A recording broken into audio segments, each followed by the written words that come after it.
Woo! No. Oh, yes. Yes, you are. Well, you're not. Everyone else is. Hell yeah. So it goes.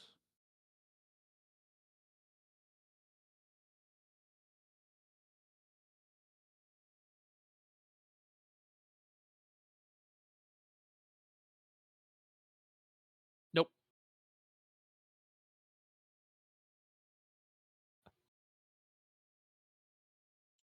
Now, hi. Yes, that works. That's it. Yes. Yes. Okay. Well, hi everyone and anyone. We are, and this is Dunces and Dingbats. Do a lot of things. That's what we do.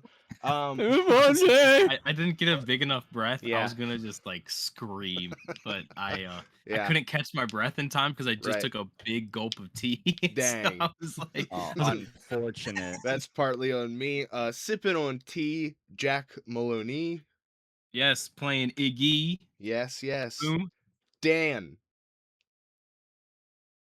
Hi. I got a fault. That's who he plays. And Timothy. I am playing Ferdy. Indeed. And I am your DM, Jack Aaron. Welcome. We're playing a mix of Death in Space and Morkborg and anything else that I have that we want to throw in.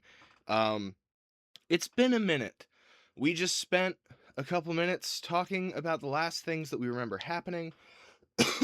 And I will now read a little recap for us. Here we go. Last session, the party spent several weeks in Shambletown, a little shack town off the side of the Great Highway, where Iggy fixed his bat hammer, Ferdy made a friend, and Fault got Gorp. It makes your bones good. They learned of the strange Arcadite attack on another town, Emeraldia, and Iggy realized that the meat packers have an advantage against... Ferdy realized that the meat packers have an advantage against the Arcadites unlike any who fought them before. Things were nice for a little while until two of them tried to buy produce after parasites unknowingly took over the town the night prior. They then set out with their ally Gladius, running away a little bit, but riding out to vanquish the scion of the parasite horde. Coincidentally, Alvy and Evert, the robot brothers, or Robros, with the party were already at the Mouther's Nest, where they had collected supplies from the nearby debris. Geared up and closer than ever to their ship and lottery winnings, they then set off down the Great Highway for Plight City, while Gladia went back to reclaim her clan. And that is pretty much where we are now. When we, had just left off, the party had ridden along the Great Highway. They fought men who were motorcycles, which, I still think is just so cool, and they didn't get enough time to hang out. I love those freaking guys. I've been thinking about them.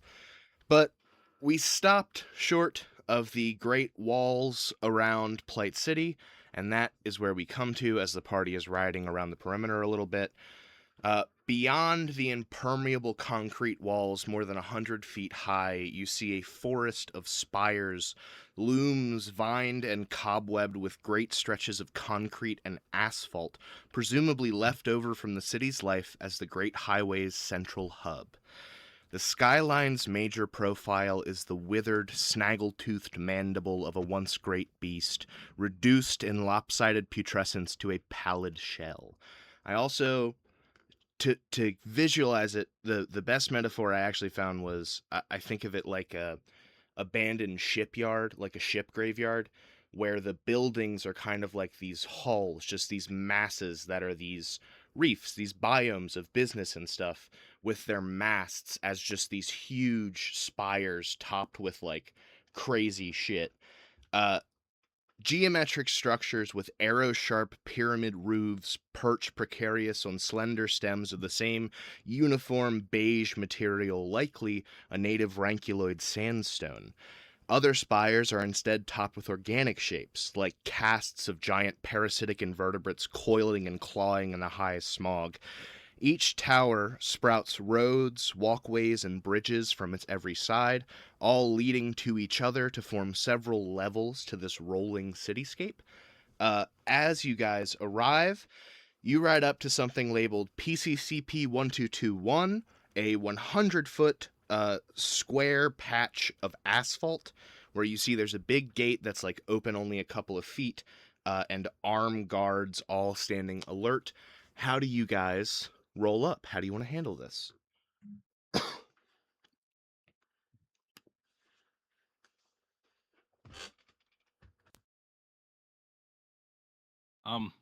We're gonna turn the bike engines off as we roll up. Wise. A wise move. I'm sorry, Iggy's gonna turn off his bike engine. Sure. That's up to everyone else's discretion. He is going to lean over and say, "Just, we don't know how much gas costs, you know." But we're technically like super rich. We technically are, but not yet. Which I was thinking of this, and perhaps we should focus on the task at hand. But I do want to put this in everybody's mind. Are we taking the bikes with us once we get our ship back? This is I going to be a hold my hard bike. conversation. I hold my bike super close to me, and I say yes because this is one of my babies that I found here. You see, Alvy and Evert are in one of the motorcycle guys. They cobbled them together to have a sidecar. And Evert, this boxy little robot, looks up as Alvy turns their motor off and says, "If you bring the bikes into the city, while we will traverse faster for the first few days, I must inform you, it will make things more difficult. How so? What do you mean more difficult? It is harder to traverse the city on wheels, despite the highway structures. It is mostly a walk-in town, as people say, but moreover, our bikes, they have significant markings." And he points to the Theus markings on each of your bikes. You know, I kind of had a feeling that that shit was gonna get us into some trouble.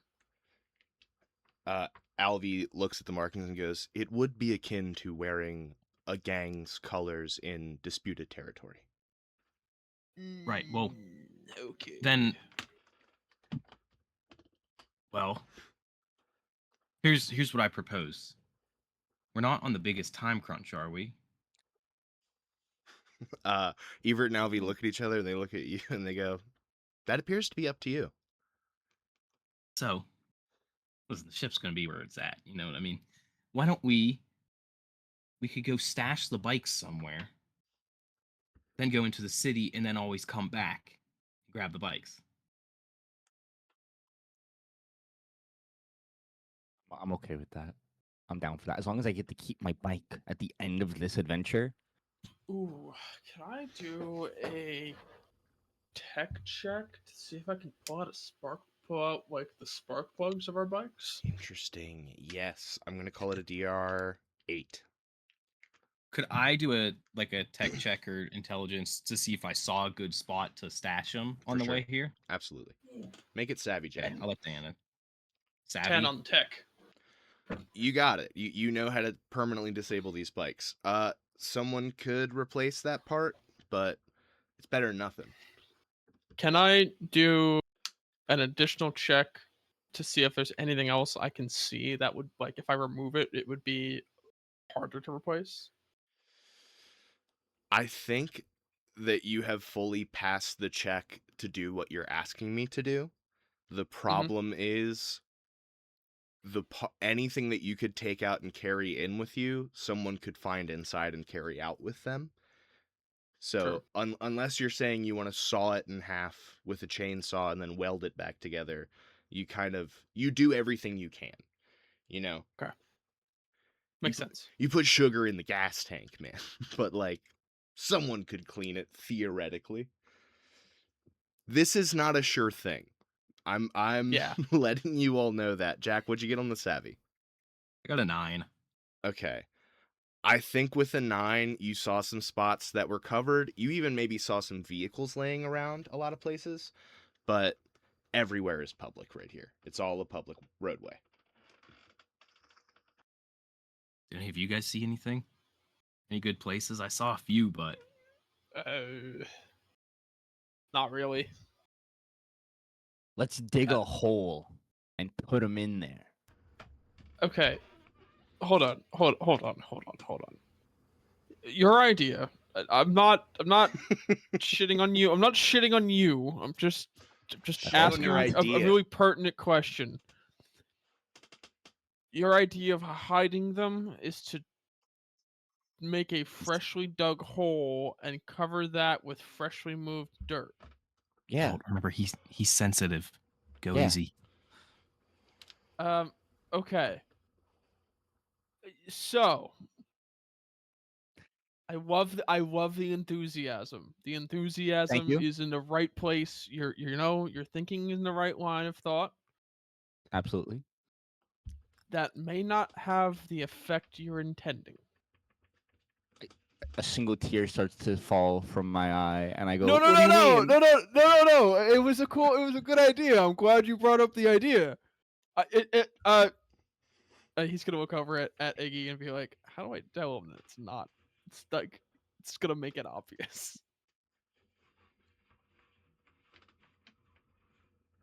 Iggy, any help? What do you mean? Well, I don't think it's. Here's the thing. We do care for these bikes, and so perhaps we could do. Maybe we don't need to dig a hole, but as we said, there's a lot of vehicles around. Perhaps we could take our good vehicles to one of these like scrap yards or places where there's abandoned vehicles. Remove the capability for people to take them, such as the keys, and as you said, maybe some spark plugs, and then from there, we'll hide them in plain sight where nobody will disturb them.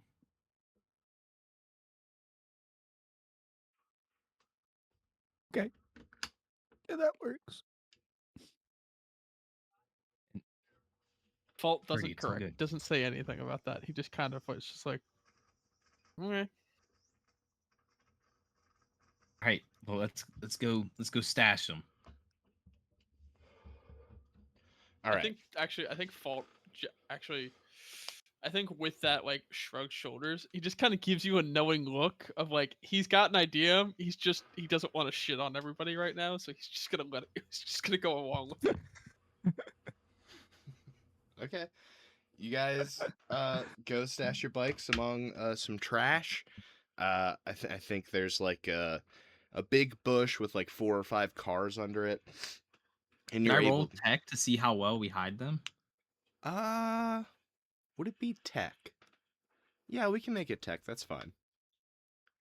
I guess if it would count as intelligence of like, are you smart Yeah. about hiding them? I feel like that Right. makes sense.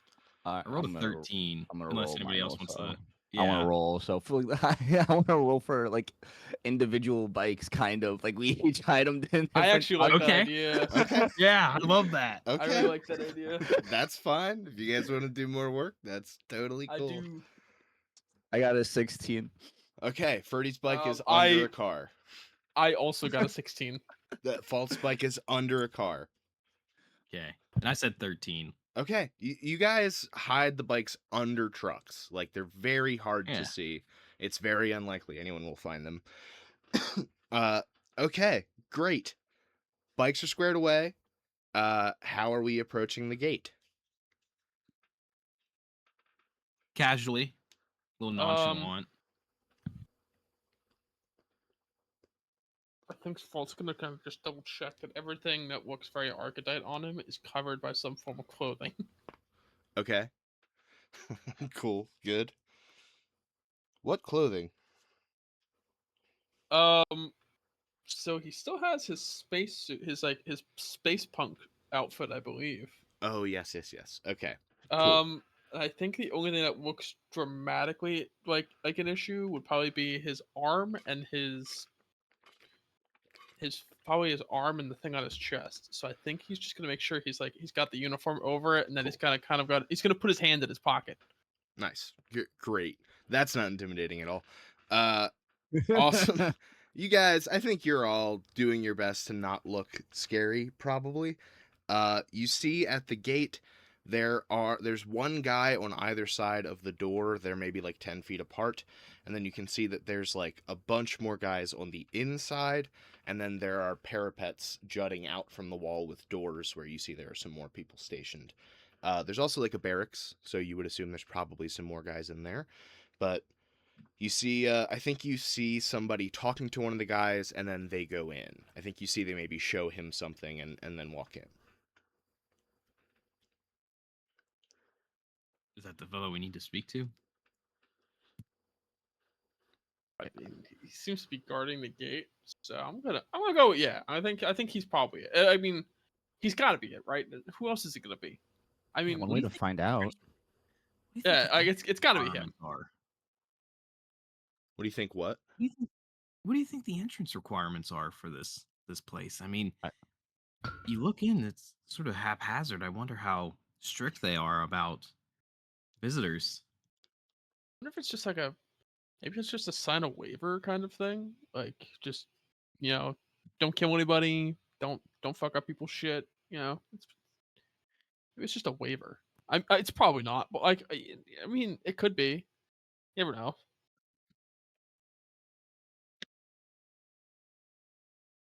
Honestly, weirder things have happened.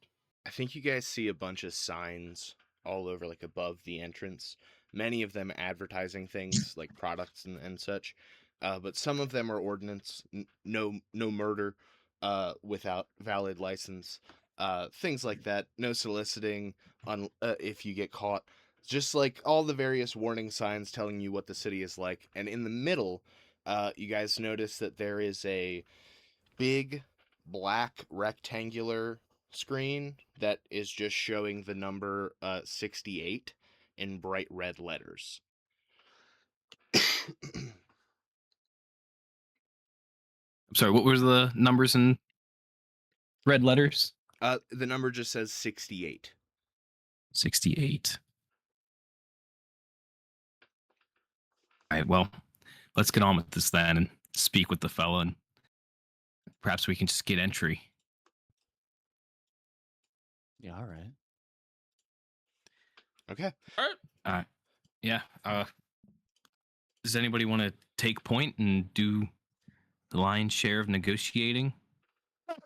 I walk to the end. I walk to the back. Anyone other than me. Okay, Well, I there's- suppose that leaves me. I do have a -1 in savvy, but Cool. let's. Perfect. we're going to be banking on me picking the right dialogue option. Yeah, On man. this one. Hell No yeah. rules. Don't fuck it up. I give you Cool. a thumbs up. You got this, man. Now, okay, are you guys like standing at the back of the lot and letting him walk up by himself? Or are you all three walking up together and you're just staying a couple feet behind? Yeah. Okay. That's what I think I'm doing. I think we're Okay. just behind. I'm just behind him, just not like first. Okay. Because the guard would have been like, why are your friends being weird? Yeah. Cool. So, Iggy, as you walk up to the guy, he is in a lot of kit. You see he's wearing a lot of body armor and then like a black jumpsuit beneath it. The closer you get, the more you can see all the little details. He's got some weapons on him, a stun gun, taser rifle, and a pistol. And you can see his badge clearly says PCPD on it. As you walk up, he looks at you and he goes, "Hello, state your purpose." Hi. Yes. My name is Iggy. These are my associates, Fault and Ferdy, and we are just looking to be granted entry into the city, please. All right, have you killed anybody in the last 6 hours? look up as if I'm trying to remember. Do critters count? It truly depends on the critter. What about a mouther? Yeah. How about a hive mind? That's fine. That's Oh. okay. That's fine. Yeah. Yeah, that's the only thing we've killed in the last 6 hours. All right. Anything to declare? Just that we are excited. All right. I'm very tired. That's yeah. Okay. Do you guys have an entry card? We don't know. All right. Well, I will ask you to step to the right and take a number. Okay. Okay. You see a little paper ticket juts out of a small slot in the beige concrete wall. Do we have to all take a separate ticket or just one for the three of us? You're fine. I see you have two, a droid and another guy with you. Yeah. Yeah. Yeah, all right. That should be fine. It's usually a party of 10. It starts to get a little, take multiple numbers, but you guys, Huh. 5 should be fine. Okay. Very, very well. Now, Cool. Iggy, give me a savvy check.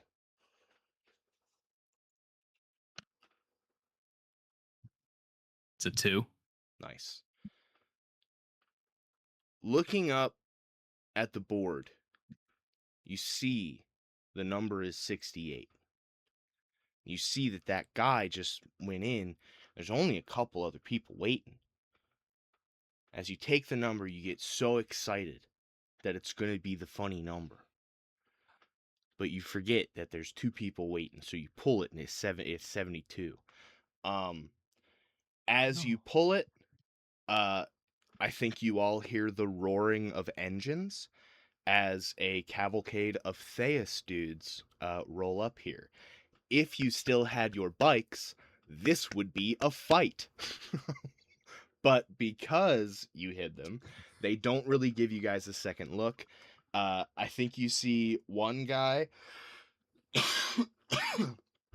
Most of them are kind of what you would imagine of like a space punk biker dude from a faction that's a little bit racist.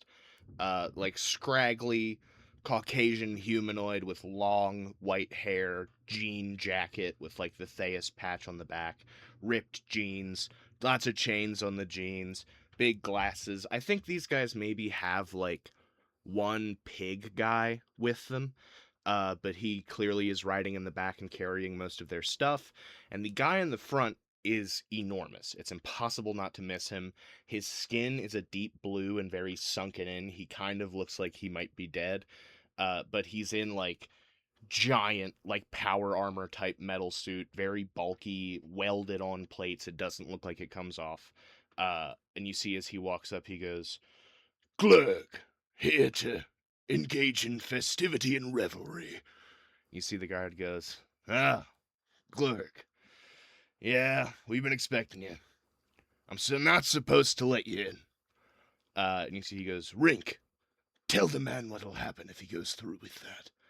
And you see one of the guys who isn't on a motorcycle. He clicks his heels, and you see how he came in. He has these gas-powered rollerblades that rev beneath his feet. And he lifts one ankle up, and they rev saw blades. And the guy says, "You're gonna cut me with your foot blades?" And the guy goes, "Oh yeah, I'm crazy." And the guy goes, all right. That kind of violence just doesn't go here, okay? So just relax. You can go in, if you have your card. You see Glurg fiddles about in a pocket. "It's around here somewhere. Hold on. You know me, man. We do this every week." And the guy goes, "It's protocol. Fine." He pulls out a card. You see it's a bright silver shiny card. You guys can all give me savvy to try to look at it very closely. Or tech.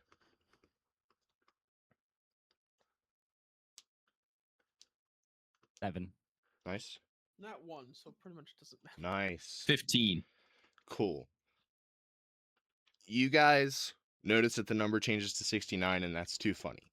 But Iggy, the card says upper level, and you become aware that there are different passes to get to the different sections of the city for the first time. You see the guard waves him through. and you guys wait a little while longer, and then your number is called. Passing through the gates, you see the city proper. There are a bunch of buildings and all kinds of stuff on ground level, which is where you have entered. The ground is dirt. It is dirty. There is trash literally everywhere. You are actively watching trash fall out of the sky because a lot of it just gets brushed off the roadways of the upper level. Uh, you can see off in the distance a giant pyramid that is lit up. It flashes all different colors. It almost looks like a jellyfish, the way that the lights travel up it. Uh, you can see there is one of the closer, biggest buildings that is in front of that pyramid is this snail shell shaped structure that has a big door on the front of it. And then you can see there's all kinds of just like one is literally like a boat hull that has been hollowed out and turned into a store. One is a series of cargo containers welded together. Every shop, every place, every hostel, every motel, everything that is down here is trash. It's a little bit like junk, but it's definitely discarded people. Um, as you enter, you see there is a man sitting to the left of the gate. When you come in, he looks to be a flower guy. He's got like a big rose petal head, and you see one of the petals is kind of ripped off, and he's bleeding this sweet smelling sap. You see there is a bug man, kind of like Watto, but not such a caricature of real people. Uh, doing selling stuff from behind a counter, all kinds of random shit that you think he probably picked out of the trash. And then next to him, there is another smaller bug guy selling the exact same stuff for much, much cheaper. You guys can go ahead and give me savvy or tech checks to try to see anything else. Let me know what you want to do. You're here.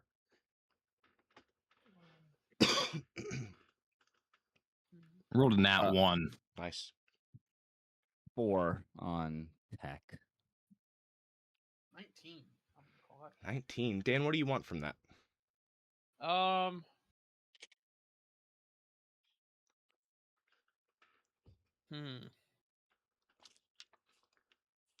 Do I see anybody using those cards we use? Like, are those cards like seeming to be super important to like people around us? Like, does it look like they're using it like for payment, or is it just to get into the doors? Like, With a 19, I think you watch some people. I think you see two very wealthy looking ranculoids walking towards you, these Anura type frog people. They look a little bit nervous. You see they have blasters drawn, and people are looking at them as they walk, but they approach one of these spires. They approach it at its base, and this big chrome door stands before them. You see the man pulls out one of these silver cards and scans it. The door opens. They enter, and you see the chamber rise to one of the upper levels. I think that you see that these cards are how people get from one level to another. You are barred entry from the other levels if you do not have them. As you all enter, I think you are given temporary chips, and they say bottom access only. Sorry, ground level only. I think they'll maybe say GLO. And then, Fault, you specifically see the bug guy is yelling, Res passes, biz passes, get 'em here 30 creds a pop, cheapest deal you'll find.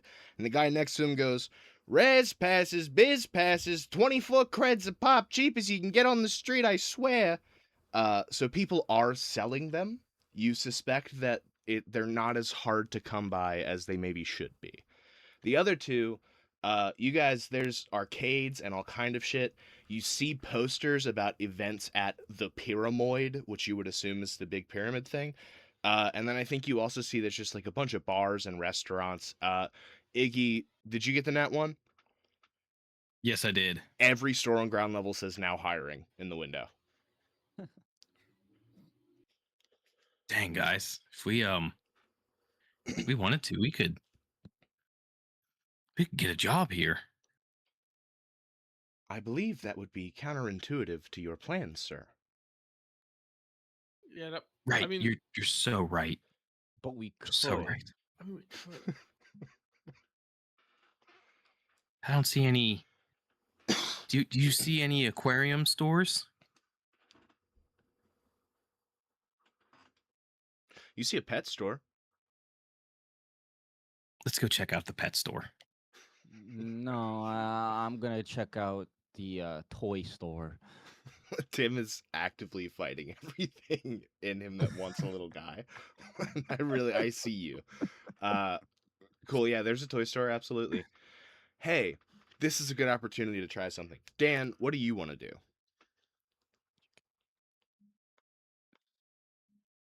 I think he wants to try and figure out. I think he wants to try and see if he can figure out. Honestly, I think he's hyper fixated on the keys. I think Okay. he's hyper fixated on it. I think he sees how they work, and I think he's just kind of trying to understand what the systems are doing. Okay. So the party's splitting up, so I'm going to take them one at a time. I want to try the thing that Dimension 20 has been trying to do, where we are going to roll for the interaction before it happens, and that roll is going to dictate how we must play and improvise that interaction. So if you beef it, you can be as much of an idiot as you want. You know that you have failed. And if you succeed, I just have to let whatever you do work. So, Jack, since you were first and you want to go into the pet store, what specifically do you want from the pet store? Truth be told, I just want to look around and see what they got in there. Okay. Why don't you roll me... I keep asking for him, but roll me Savvy. I was rolling, like I was doing this and then it fell and it landed on a 12, so it's going to make it 11. Okay. Walking into the pet store, it smells like shit, and the sound just like hits you like a ton of bricks. Just everything. There's weird little crabs. There's fucking little dinosaur things in cages. And behind the counter, you see long white hair in two tufts that come up to big points. A big hooked nose, big white mustache, hunched over little man, bald head. He appears to be human. He has a white shirt on, suspenders, and black slacks. And based on the name of the shop, you would assume that his name is Mr. Wilbo. And you see he looks up from his counter and goes, "Well, hello, friend. Welcome to Wilbo's Wacky Critters. What can I do you for?" Yeah, could you just tell me about some of your wares? Sure. Well, this is my latest arrival. You see, he walks over to a cage with a curtain over it, and he says, "The curtain's just so he gets acclimated, but the little bugger should be ready by now."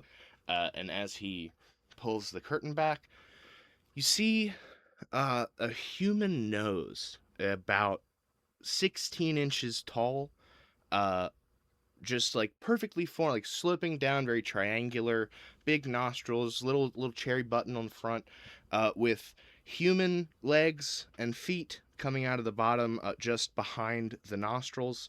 No arms, no other discernible features, but there is one big black head, it seems, right on the bridge of the nose. And he goes, "This is a Mongrian cave sniffer. You'd see that little pockmark on the head there. That's his eyeball, and he sheds that once per moon cycle and can see in all different colors of the spectrum. Of course, sight is not his main ability, for he hears really well with his massive ears," and he points to the nostrils, "which also smell." How much? "Well, seeing as I just got the little bugger, and they're darn useful, I wouldn't love to part with him for any less than 30 credits. This isn't a no, but show me some of your others. I thought I heard perhaps a monkey earlier. "Oh, we've got things like monkeys, sure." You see, he walks over and he goes, "Like this guy. They just call him a grabber. Its bodily proportions are like a monkey, but instead of hair, it's got smooth purple skin, and then its head is like very small. The eyes are two white orbs that are very close together on the very front of the head. This creature is a predator. And the mouth has big, perfectly like you made it out of Play-Doh really well, just like smooth purple lip, a little bit lighter than the skin, mouth full of jagged teeth, and it's just going and reaching through the bars with these hands that have like the hand spreads out and gloops as it grabs. Very good for, doing tricks or reaching tall shelves or just scaring off the neighbors. Is he hungry? Always. They can never be satisfied, which is why they're a little bit of an expert keeper's pet. How much? Well, he's incredibly dangerous, so we'd have to go through a lengthy adoption procedure, and the whole process all told would be around 40 credits. Got something cheap? We got pet rocks. Let me see them. You see he opens a drawer full of rocks, and goes, "Stick out your hand." I do. With that 11, a shitty, it's like coal. It's a piece of coal. You see 4 little legs pop out, 2 in the front, 2 in the back, as it leaps into your hand, and kind of turns back and forth, and then nestles down and puts the legs away to become just a rock again. He's beautiful. They say there's one for everyone. I love him. How much? Well, normally I'd say 10, but since he seems quite fond of you, I'll go for 2. I hand over 2 credits. Lovely. As he puts them in the tank, he goes, "All right, here's a bag of rock food." He hands you an empty Ziploc bag. Thank you. Appreciate it. You're welcome. Just a little joke. He can sleep in the bag if you like. You don't have to breathe. Just don't get him wet. Okay. I won't get him wet. All right. And I'll tell you what. If you come back in the next couple of weeks with 25 credits, I got a nose with your name on it. You see the sniffer seems to have taken a liking to you. You sure you just don't want me? Could I take him now? If you got 25, I'd do 25. I'll do 25 for him. All right, cool. Cool. You get a Mongolian cave sniffer. I think he gives you the whole cage, and he goes, "I'm getting a shipment of cages next week, so please, this one, get rid of it. Now, in giving you this discount, I hope you won't mind if I could maybe ask you a favor." Of course. Yeah. You see he walks up to the door, looks outside, draws the curtain, locks the door, turns around to you, gets really close, and he goes, "I don't want to stay on this planet anymore, man. This place is terrible. I ask everyone who comes in to get me the hell off this rock, and half of them have reported me. I used to have a store on the upper level. Now I've been down here 67 years. Just, if you get off this rock, don't forget old Mr. Wilbo." Well, what if I have one condition then? Yes. We don't leave the animals behind. Done deal. They'd be food anyway, and I just couldn't stand that. All right, we'll shake on it. He shakes. I think he intones to you that the reason why no one has been able to get him off of the world is because those who have come and said, "Hey, we're leaving," he goes, "I'll just pack the animals," and they go, "What the fuck are you talking about?" So that makes him very happy, and you leave there. Very good stuff. Tim. Yeah. What What go to the Iggy excuses himself to the bathroom real quick. Hell yeah, great.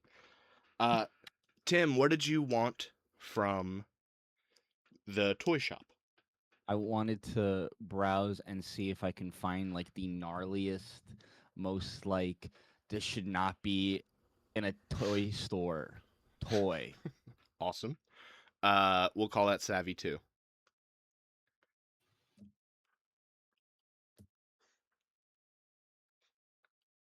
12. 12. Okay. I think you walk in. This place is similarly dingy, but the walls have at least been painted fun colors. I think it is a series of buses that have been cut and welded together, and the shelves are all very shoddily, like put up with tape. But you see, there are a lot of bears and things like that in here. Uh, Behind the counter is a 5-foot tall cockroach man. Uh, the store is called Dweezil's. Uh, and you would assume that this is Mr. Dweezil. He is a big cockroach wearing a top hat, which is the thing on the sign. Uh, what do you what vibe are we entering the store with?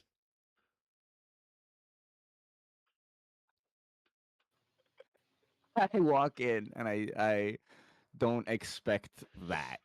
And so I scream at him. And he goes, Sir. ah! Oh, I'm sorry.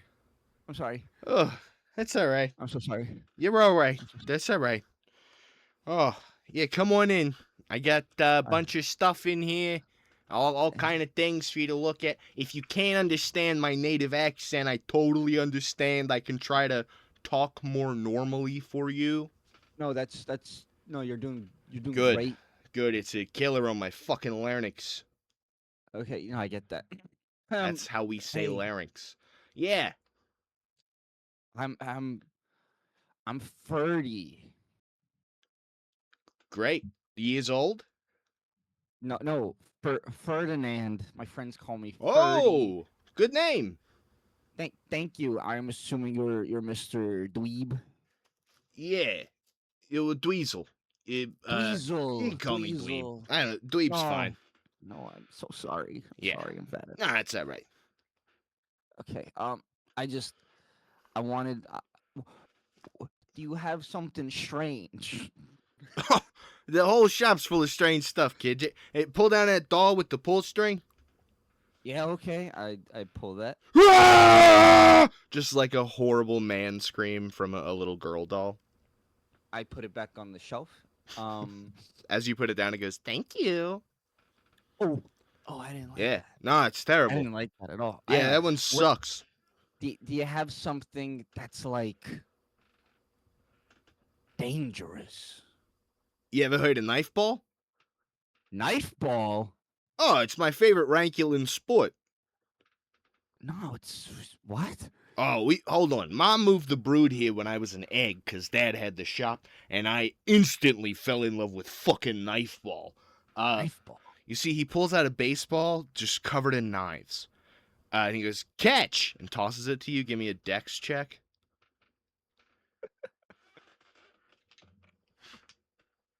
9. You take 4 points of slashing damage as you catch knife ball.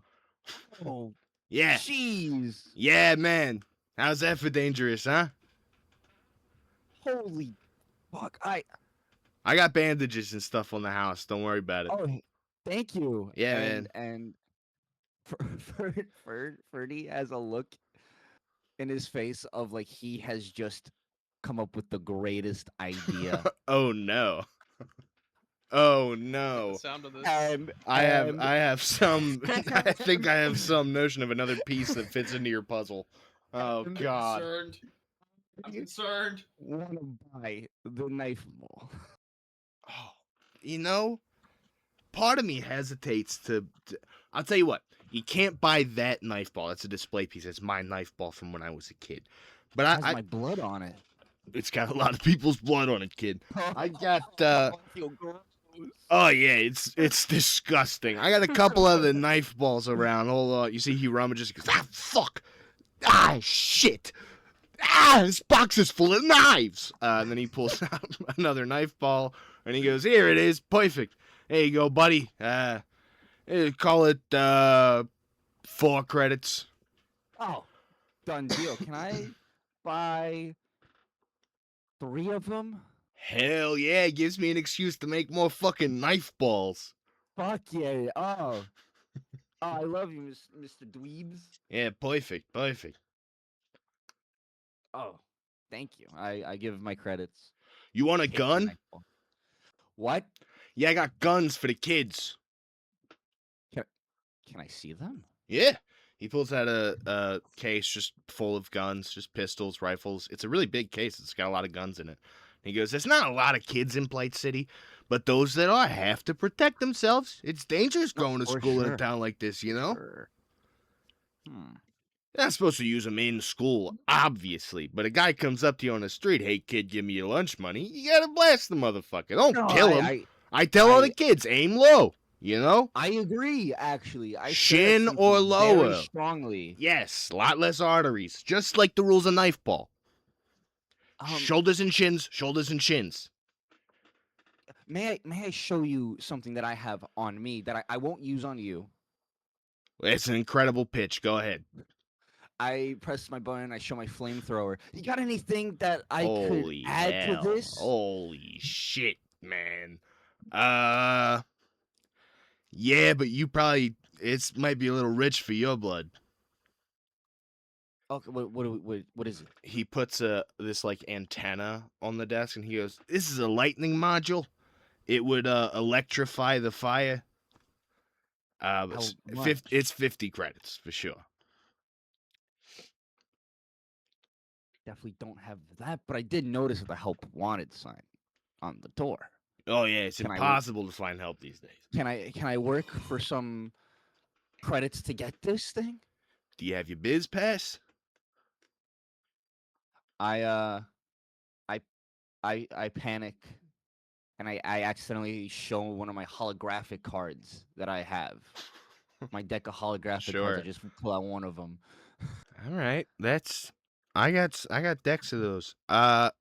Kid, you go get a biz pass. I'll pay you. Dope. All right. Yeah. Or I'll save your wages and you can work toward the lightning module. Yeah, Either way yeah. is fine. Yeah. No, hold on to that for me. And I run out excitedly to go get a biz pass. Hell yeah. All right. You see as you run out the door, he yells, "Check with the Mercurio guys. They usually have extra." Thank you. No problem. As you leave, Dan, what does Fault actually want to do? You said you wanted to learn more about the cards. Do you want to go up to the vendors that have them, or do you want to try to stop a person who has one? I think he's gonna go up to the vendors first. Okay. Cool. There's two. You see, they both have name tags on. Their stands don't have titles or names or anything. The one on the left is called Kuzo. The one on the left is called Bluzo. They're both yelling, and as you walk up, they look at you. They go, "Hey there, buddy. Hey, what do you need? What do you want? What do I got? What do you need?" Whatever will get me off this level, man. Ah, yeah, you looking for passes? All right, you want res or biz? You selling or you just living? I mean, I can't hurt to have both of them, right? Well, you could have both of them for sure if you plan to do both. But the biz pass covers everything the res pass needs. The res pass is just for living if you weren't trying to sell anything. So it's kind of redundant. But by all means, buy both. By all both, you should have both. I mean, is there wait? Res Pass is just like I'm living here, but Biz Pass is I can sell stuff here, but I don't live here. Is that what you mean? Well, with a biz pass, you're basically on the level, so if you find somewhere to stay, you're pretty much good, but it bars you a little bit from buying your own property permanently and things like that, but you do have to be selling and paying your dues and doing things like that, so, both have pluses and minuses. You basically need both, for sure, for definite, for sure. I mean, how about I get 2 Res Passes and 1 Biz Pass? Okay. You see I got some buddies, I mean, I'll just hand them out, I guess. You see as they ring that up, that is going to be 84 credits. Holy cow, man! That My God. The best things in life ain't free, man. What can I say? It's 30 for the biz, 24 for the res. Shit. All right. Well. And also, I should say, if you wanted to work in the city, if you wanted to work on your keep, you need a biz pass. You gotta have the biz pass. If you want to do business in Plight, you gotta have a biz pass for Plight. You know what? He's gonna look through his wallet. He's gonna see how many credits he actually has. And just to be clear, since you get a 19 earlier, I'm still going off your 19. Okay, That's where I'm at. They rolled so bad I had them roll again. Oh, okay. Wait, how many credits is each one again? I'm sorry, man. It's been I'm new here. You're all right. It's fine. It's fine. The biz is 35. The res is 30. With a 19, he has just raised the price of each by 5. It was originally 84. Now it would come out to around 90 something. Hold on. Didn't you just say it was 20 and 30? I got a wise guy. Got a wise guy. Got a wise guy. All right. 80 credits for all of them. You make them biz passes if you want. Make them biz passes, you know? Call it 80 credits, 3 biz passes. What can I say? What can I say? It's the best deal I can make. What can I say? I got things to meet, you know? Things to do.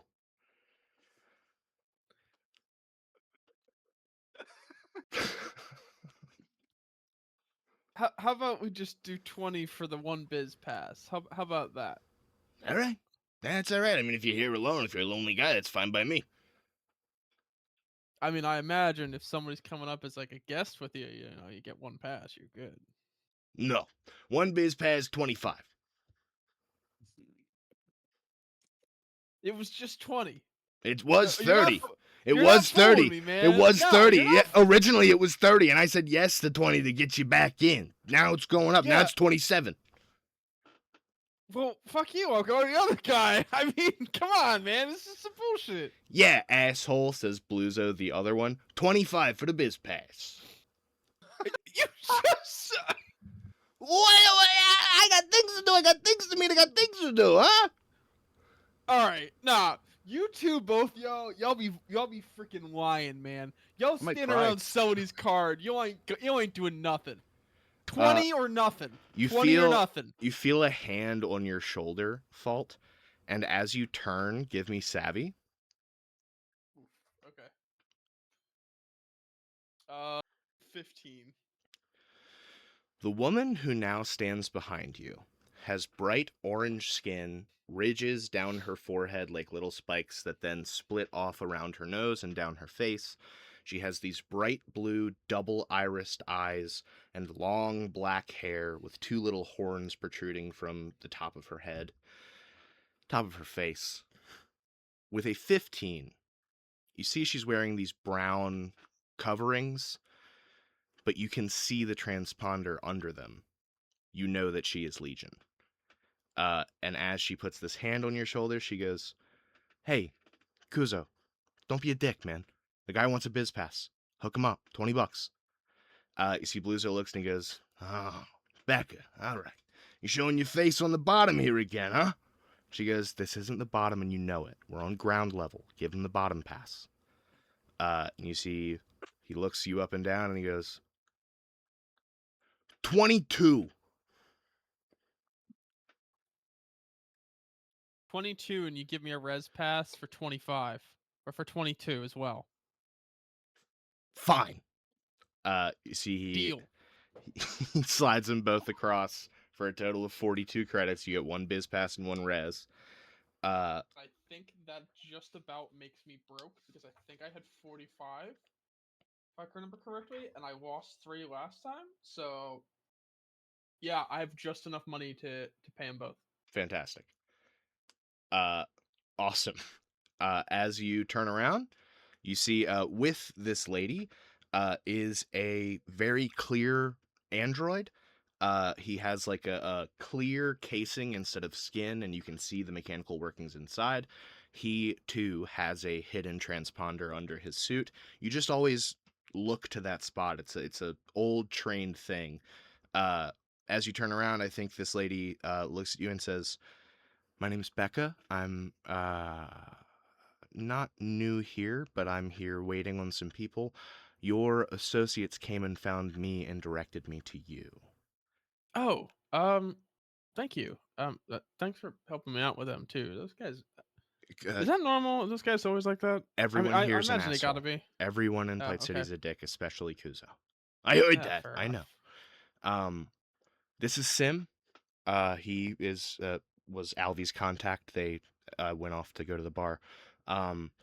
We Hi have there. hello. He takes a deep bow. You see Becca goes, "We are headed into the Spiral, which is that bar over there with the snail shell thing.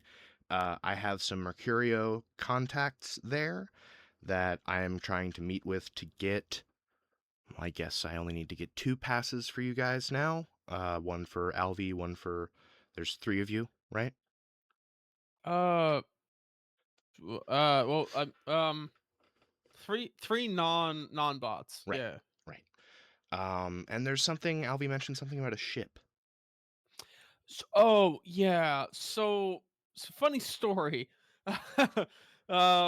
Mercurio owes us a ship because we won the lottery, and Oh, we're pretty sure they have like, hey, you lost the thing that we owe you. Like, we're pretty sure, like it's a warranty. sure. We're pretty sure that, like, you know they kind of owe us that one. I mean, I can't imagine you'd be very happy about that, but like, we did kind of win the lottery, and I think they're the ones who sold us the ship. So I mean, they got to have records of like a transponders thing. Like, it's got to be somewhere. You see, she turns to the robot and she goes, Sim, does this match up with Nutter's report?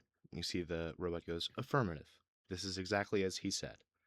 And Becca turns back to you and goes, okay, well then, you are the people we prepared for. That's, you're welcome to come to the meeting with Mercurio and ask them yourselves. Uh, Now would probably be a good time. Um, where are the other 2? Uh, that's a really good question. We kind of all came in here. I think one of them went to a pet shop, and I don't think I saw where Iggy went. That's okay, we'll find them. Dan, she is about to make a check to look you up and down. Mhm. Do you want it to be opposed? Because she's gonna, if she succeeds and you don't oppose, she will see that you are Legion. Uh, If you I don't mean, he's not. oppose, she needs a 12. He's not. I don't think he's gonna oppose it because I don't think he would hide that he was former Legion. I think he just doesn't talk about it. Okay. She looks you up and down and she goes,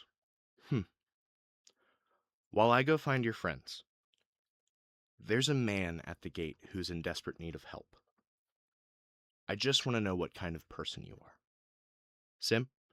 And they both walk away from you. That's a weird test. I mean, what's the worst that can happen? He's just kill me. I kind of use the money, honestly. All right, yeah, I'll wander over there. uh, He's just talking to himself, kind of.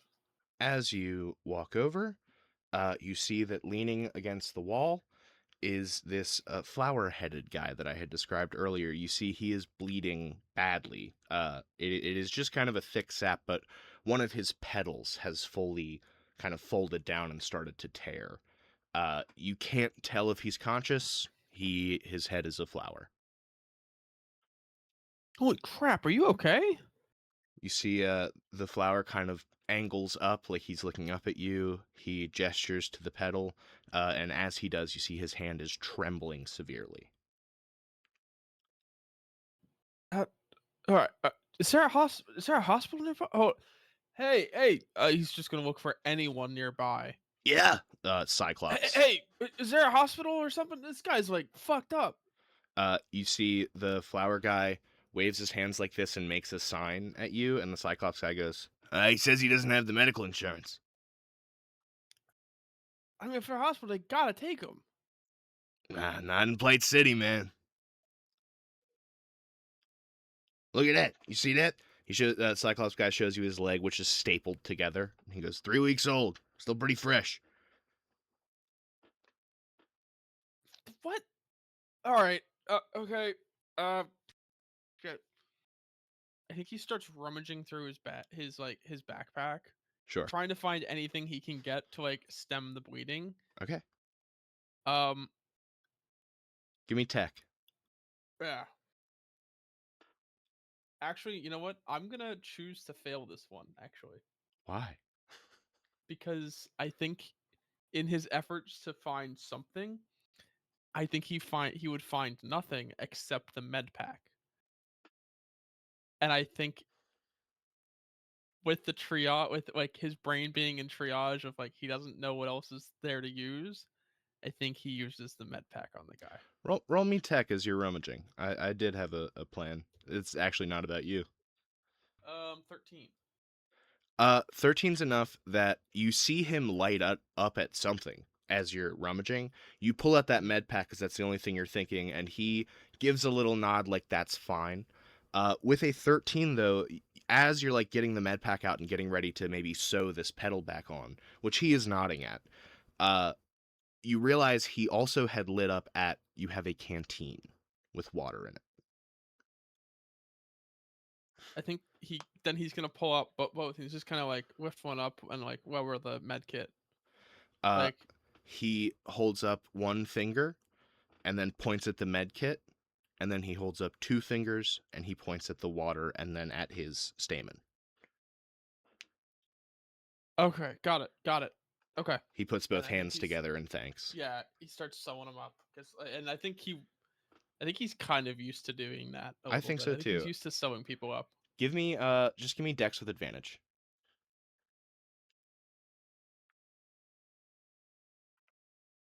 14. As you sew him up, you see it's relatively easy. The flower flesh is tougher than you had expected. It behaves a little more like skin than you're comfortable with. Uh, Mm. and as you get it back together, you pour the water in him. You see he stops shaking a little bit. He rubs his front pedals like you would maybe rub your face after a hard day. He asks for a hand up. Grabs his hand And and hauls him up. as you pull him up, I think he gives you a big hug. Oh, uh, no problem, man. And just kind of taps him on the back. He What was I gonna do? Let you bleed out? he points at the side of his flower head, and he points at you, and he points back at the side of his head, and does like a point. You can give me savvy to try to discern what that means if you're unsure. Yeah, I think he's gonna have to because I don't think I get it either. Yeah. 11. It's vaguely. I'll remember this. I will remember you. Well, I mean, I'm fault. I honestly have no idea how long I'm gonna be here, but I mean, He if there's some sort of way to find people, I mean, just look for two other people with maybe that kind of look like they stand out like a sore thumb. he's rummaging through a pocket as you're saying that, and then he pulls out a eggshell white business card and hands it to you. And it says Oh, Lamont, lead auctioneer. well, it's nice to meet you, Lamont. I actually think it says lead usher at the auction house. He bows gracefully and then looks kind of panicked. You see he feels around himself and pulls out a pocket watch, a very beautiful embossed pocket watch. He flips it open and sees the time, puts two hands to his flower head, points to it, and points to himself, saying, I really have to be going. You're fine. Hey, just take it easy with that pedal, man. I mean, the stitching's good. It'll hold, but take it easy. Big nod, a little wince. He takes two steps past you and then turns around and hugs you again, and then deep bow and leaves. No problem, dude. Go. You gotta be going, man. You guys see this, the other two, you see this stitched up flower guy walk past you as you walk out of your interactions. As you do so, Becca introducing herself to one of you, Sim to the other, bringing you two together, and then you all three are standing in the middle of the path. Becca looks at you, she has filled you in, and she goes, meeting with Mercurio is in 5, so do you guys want to head over there? Do you want to come?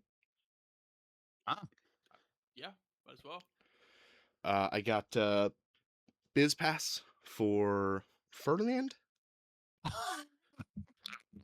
Take that, snatch it. Thank you, whoever you are. You're very welcome. And then Fault, you got 2. Yeah, one res pass, one biz pass. Why don't you give your res pass to Alvi, because they won't know that he's a bot, and we should keep it that way. And I got the Got it. second biz pass for Iggy. Got it. That makes sense. All right. You guys get Thank you. ready to go into that meeting. Let's do you want to take 5? Sure. Yeah, Yeah. sounds good Alright. to me. I want to fill my water. All right, Cool. dudes. Well, we will be back shortly. 9:45. Yeah.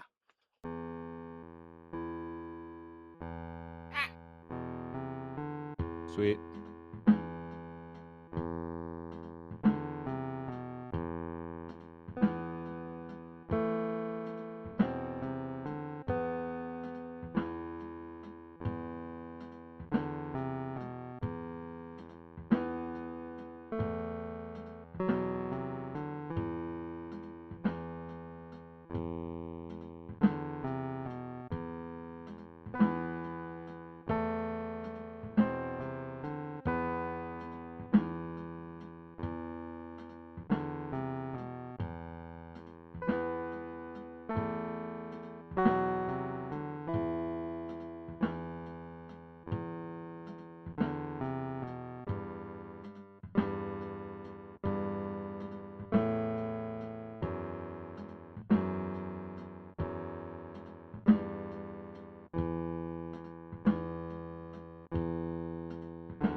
Glad to be back. That's how I feel.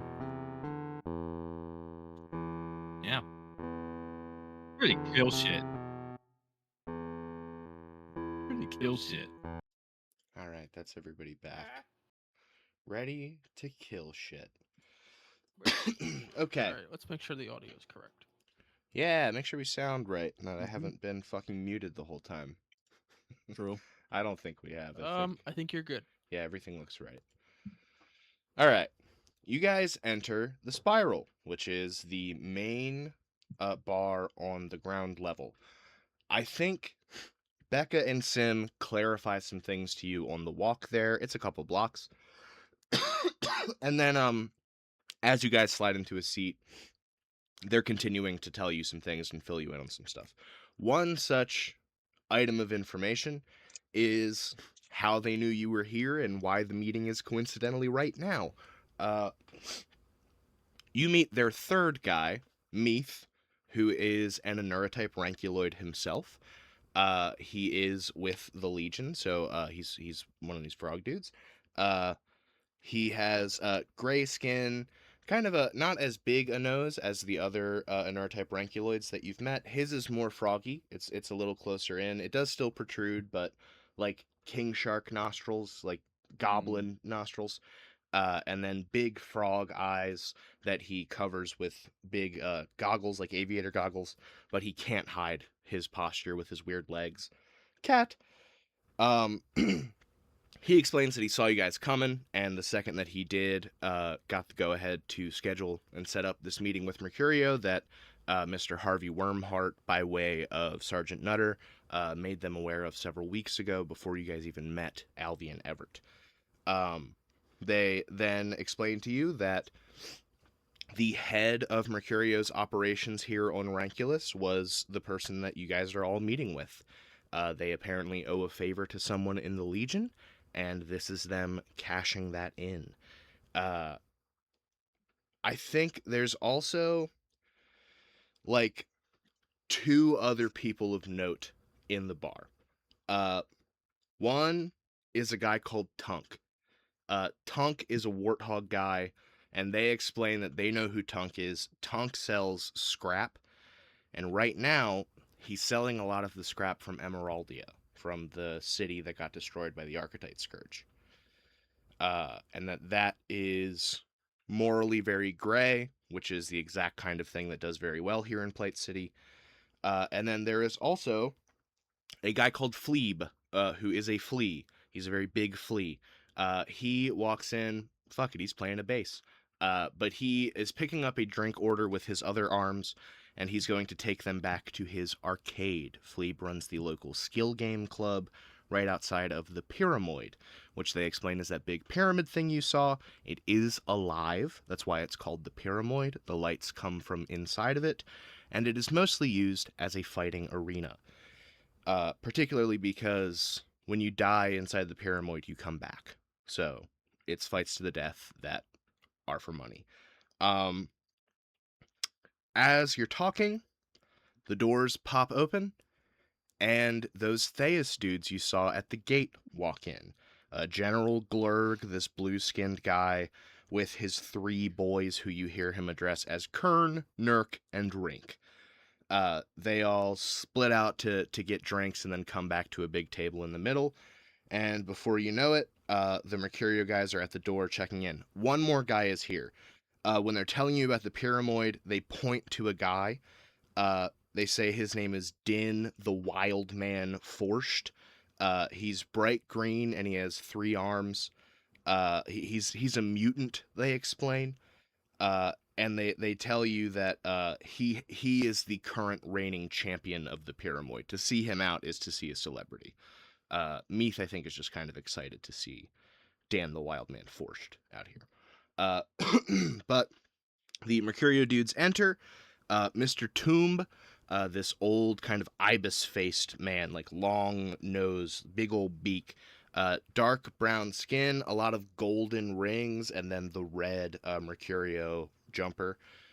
You see he is flanked by, and you've been prepped on this by your guys here, Mr. Al, Mr. Ted, and Mr. Simon, all 3 cyborgs, very obvious cyborgs with like half skull faces and gears for stomach. Very intimidating and scary looking dudes. Not necessarily Mercurio. It's rumored that he hires people from bounty hunting stuff and all mercenaries, all kind of shit. So they swagger over, and Mr. Tomb takes a seat in front of you while the other three cover the exits. He looks at you and goes, "Hello. I am to understand that you wish to speak with me. It was so important that someone called in a rather extravagant favor. What can I do for you?"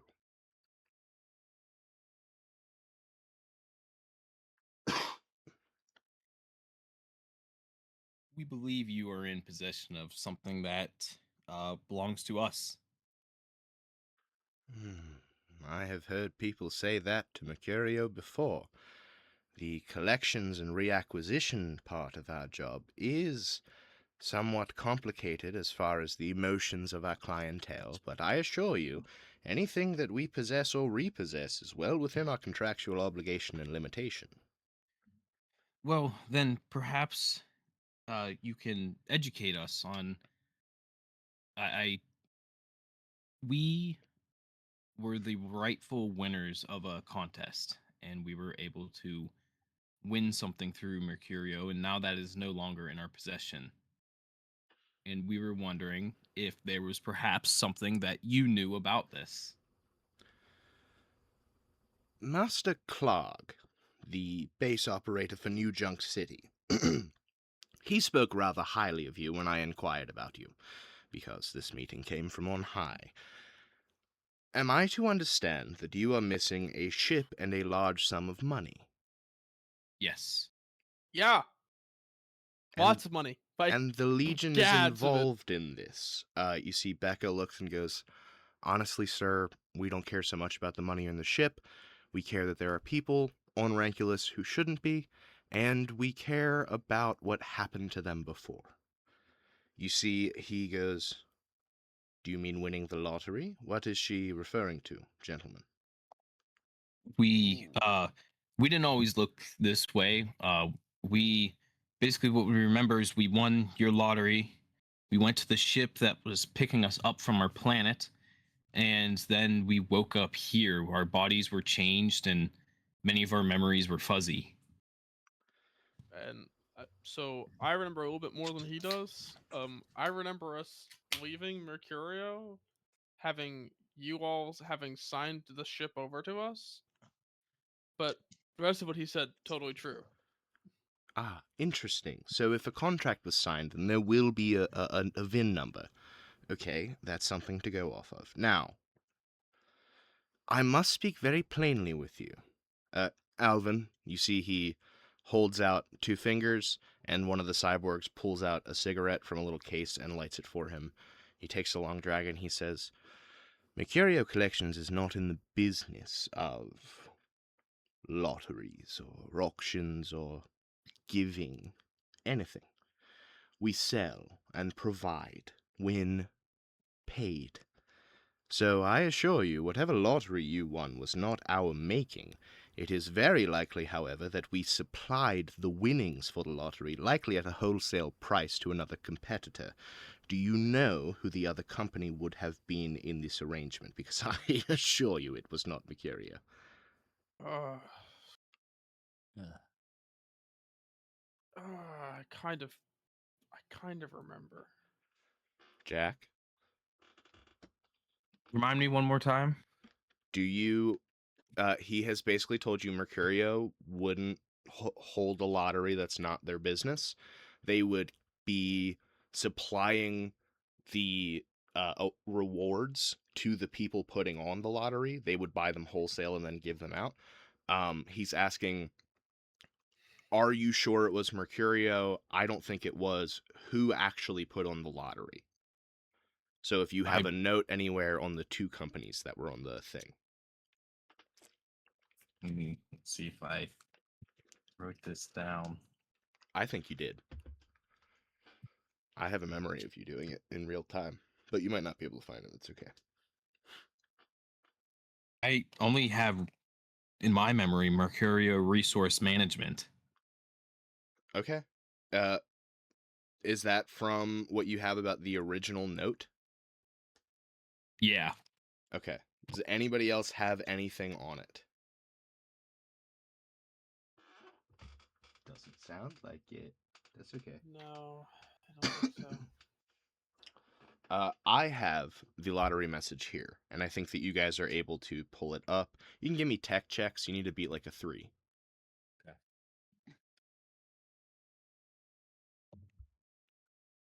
I got a 6. 16. 6 and a 16. 16 is pretty good. 10. 10. Okay. Uh, it was Mercurio Resource Management and Radiatech Industries. Radiotech. Oh.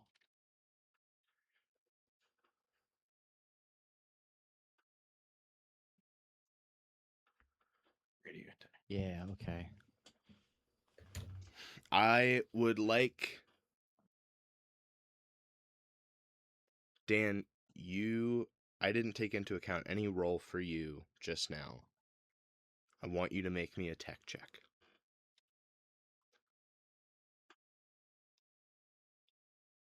7. Okay.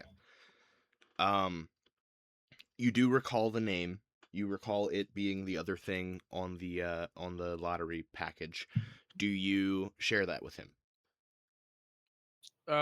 Yeah. Okay.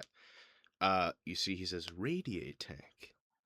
Let me check. He reaches into his coat pocket and pulls out a little screen, starts swiping and goes, "Yes. They've been a client with us for a long time, decades, but they had never placed orders any larger than small technical equipment, all of which purchased in bulk, until several months ago when they began to stockpile ships and funds requisitioned from illicit contraband.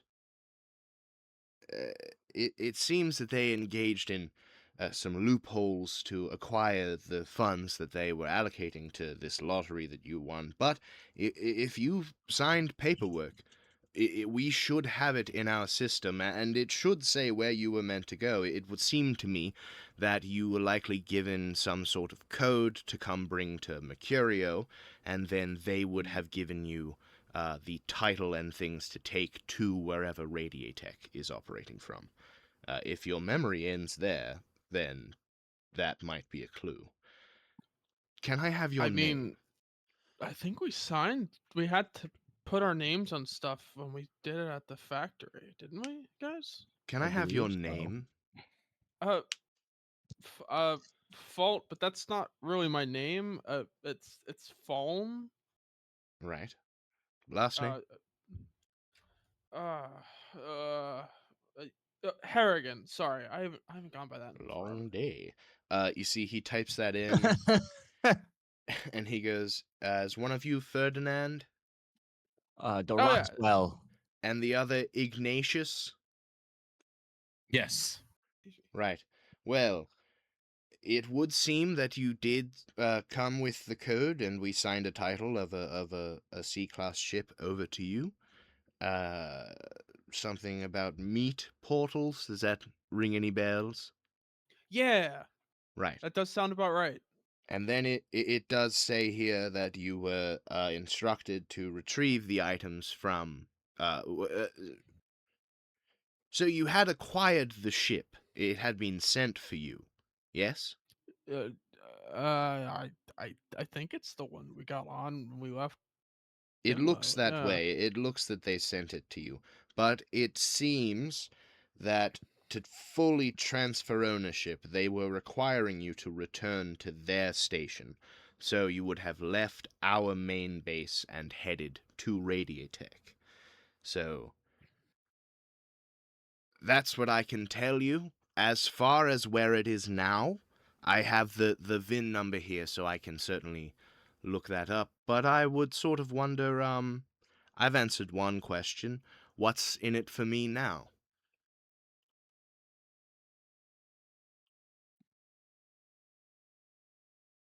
Hmm.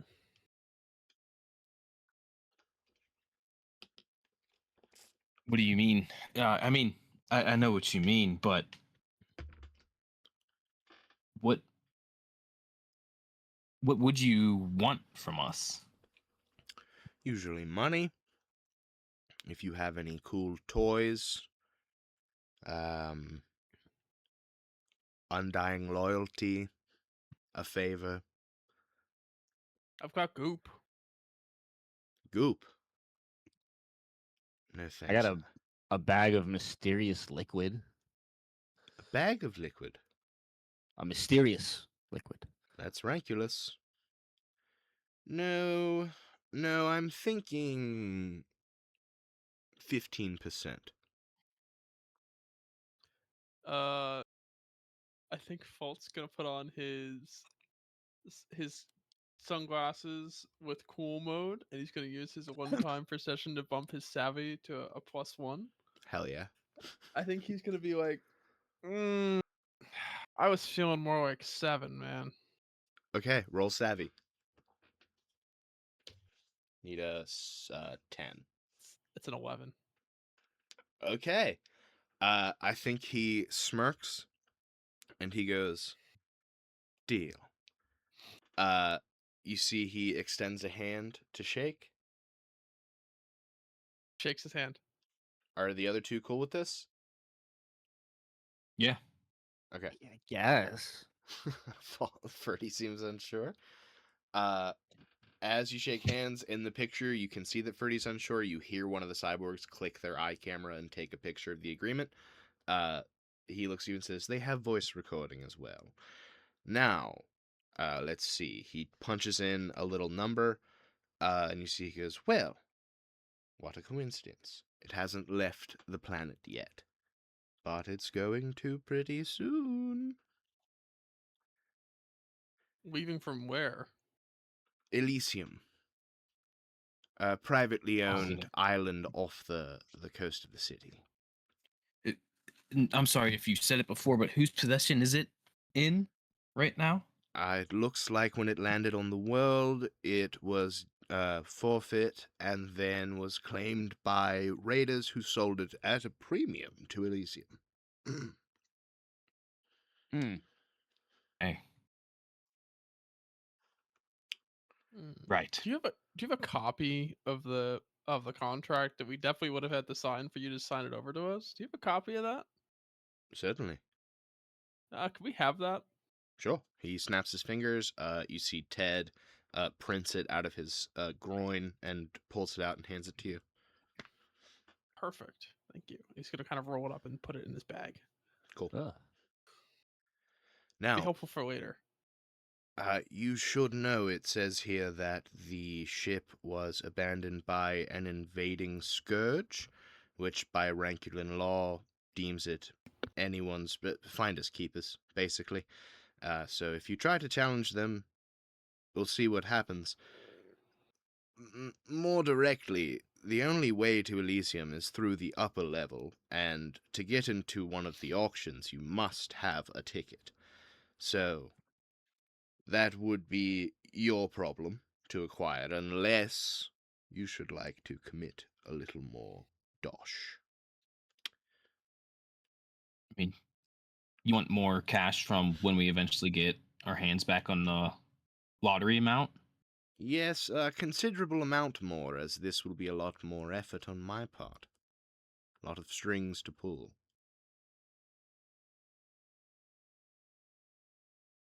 Do we have a minute? Certainly.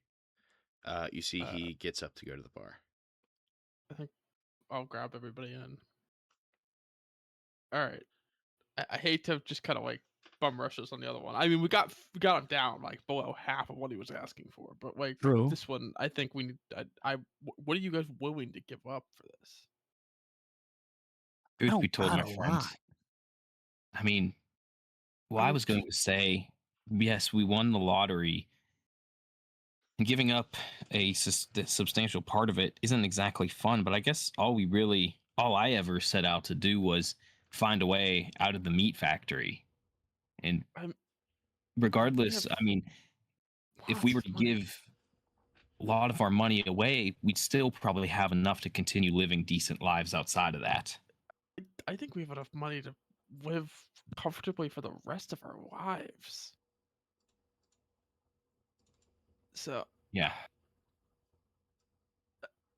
but at the same time, I mean, I'm sure there's a lot of good we could do with that too. So I guess I meant, I guess there's a question kind of like how much are we willing to give back to a corporation that frankly just did it for the cash. Like, I mean, Well, they probably make what we are what we won in like 2 years. Like, I don't know how well, much. Like, I don't know how I much we mean, give up for this. Like, if we can just go get the ship ourselves, And we then know where it is we now. know where it is. Like, And you see your Legionnaire accompaniment does lean in and say, like, we can probably get into the auction. I don't know that we need this guy's help for that. We have connections in the city, and there's Wait, certainly things you hold can on. do. Did you say? Wait, you said auction? Yeah, your ship's up for auction. Okay. So hey guys, funny thing, and he's gonna pull out the card. I may or may not have saved the life of the head usher at the auction house. like when? What? Like just before we got here, like just before our meeting. This is his card. I mean,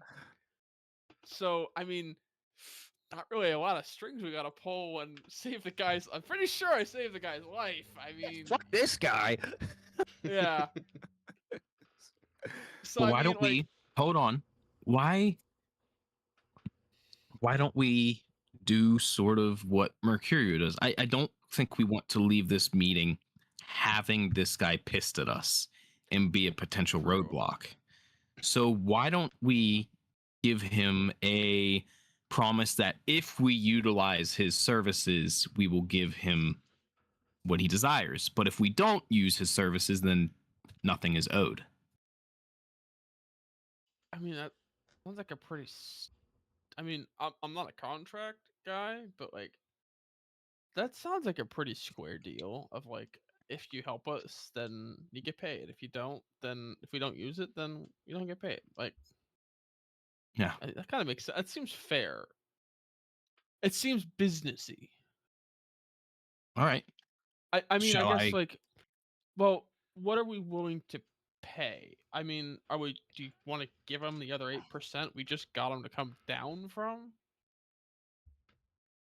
We could. No. No. Well, then maybe perhaps I shouldn't even waste time stringing him along. Perhaps I should say that we'll No. come to him later, and if the need comes, here, I will make it seem like we're going to come back and we really need to think on this and consult with our guys. Okay? Yeah, I like that. Yeah. Is that okay with you, Fault? I mean, I'm okay with it. My only concern is this guy's gonna be like, he's gonna treat that as the not like. Is there a way we can show that we respect him taking the time to meet with us? Because like he made this seem like he like didn't really want to be here unless somebody forced him. You did already So, shake like- on 7% that you're Yeah, committed to give him. Just to clarify to you guys, if you don't pay him that when you leave here, your Mercurio's on your ass, says Becca.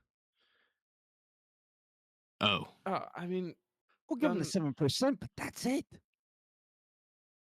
yeah. All right. I mean, if that's what you guys want to do, sure, let's do it. He walks back over to your table and says, "Have you made a decision?" Yes. So we did already shake on you getting a percentage, and 7. we will honor that. As for now, I actually think that there is something that will come at a benefit for both of us, where you need not be too bothered about this any longer. We will still reward you as, taking the time to help us out once we come back into our fortune, but I think we'll be able to get to our ship from this point onwards. I think that is a very wise decision. Well, And we only came to it by seeing the ingenuity and craftsmanship of Mercurio. give me savvy. Pretty good. It's a 10. He looks you up and down and he goes, "Yes, well, there is much still to learn for you." And he says, "Chipmunks," and Alvin, Simon, and Theodore, Alted and Simon, they all go, "Yeah!" And he says, "Roll out," and they all walk out together. As they leave and you guys are getting ready to clear the table, I just didn't want that to be missed. Right as you guys are maybe getting ready to get up, you hear a cough from over Ferdy's shoulder, and you hear, "Excuse me. Hey, I just, are you guys, new in town here?" Yeah. Sure. Yeah. Well, I just wanted to say, if you guys, like fighting, the Pyramid is a pretty good way to make money. And, I kinda signed up for something that I'm not super comfortable with. I don't really want to do the cage match that I have later on.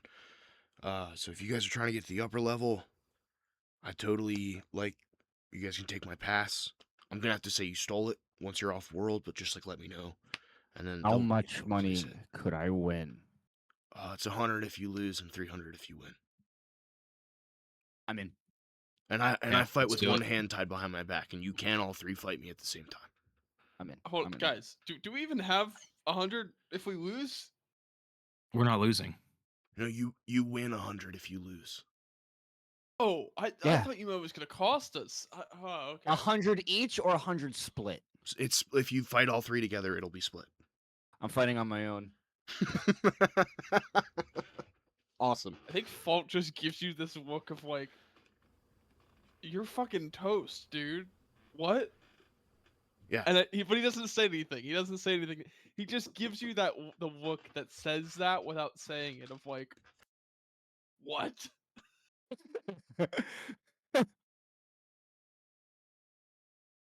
Oh. Okay, Ferdy. I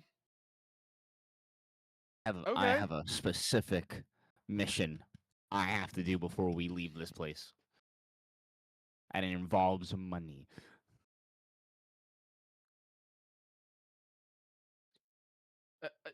Ferdy, I'm just to put this out there. If we all compete, we're it's probably gonna be like a 3v1. Tim, It's easy. It's easy money. Tim, what you just said was so troublesome to me.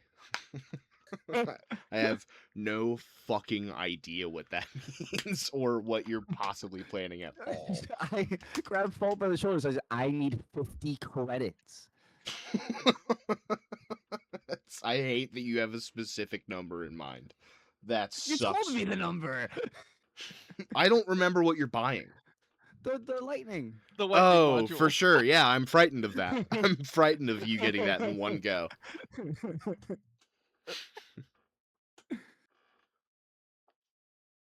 Why do you need? It's for a great reason. It does sound pretty cool, says the robot from the Legion. Wait, what are you buying with this? It's like a lightning upgrade to my flamethrower. At the toy shop for kids. What? All right, nope, never mind. This place is weird. I shouldn't ask. Okay. I think at this from the beginning of this story to and how we are now, I think Fault might realize that this place has changed Ferdy a little bit. Yeah, he's different. He's still sensitive, but he's gone a little crazy. It comes out a little different. You guys spent a while in Shambletown, which is like in the Roadlands.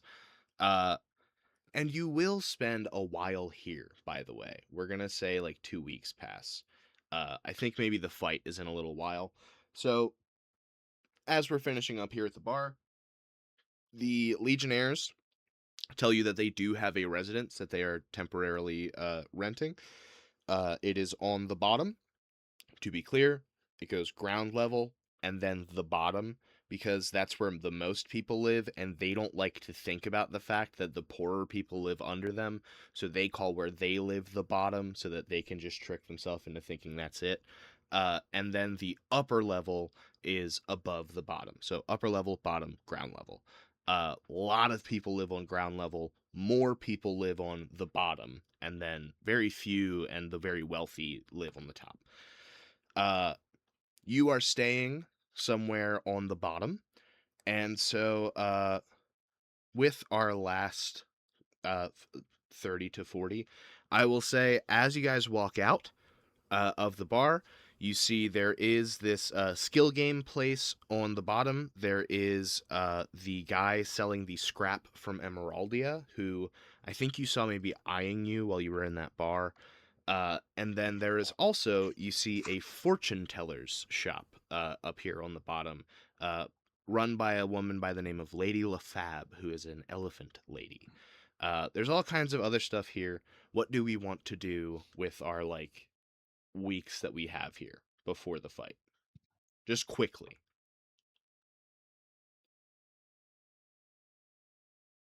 Can I help Wilbo kind of like start packaging up stuff Yeah, absolutely. and like maybe arrange for like a vehicle or a truck or something to like a U-Haul for him to bring his stuff over to Elysium? Sure. Give me Savvy, and this will be you asking the Legion guys to kind of help set you up. I thought I was doomed to roll fucking 9, 10, and 11 for this whole session. I finally rolled a nat 20, dude. Oh, Like, hell come yeah. on. Come Um, on. As you are helping him load up one day, you see a platinum card sitting on the floor. What do you do? I'm just gonna like bend over to inspect it, not as like a sneaky thing, just sort of like I found something on the floor. You see it says Elysium Business Pass does not expire. And it's made out to Mr. Wilbo. Mr. Wilbo, what is this right here? Oh, my stars and garter snakes. That's my original Elysium Biz Pass. I thought I lost it in a mugging 26 years ago. My God. Why, didn't you say you boys are going to an auction up there in a little while? Yeah, we're heading over there in just a bit to win back our ship. Well, perhaps I could put some of my animals up for auction, or maybe just the rights to the store since I'm blowing this place. Either way, I could be in the audience.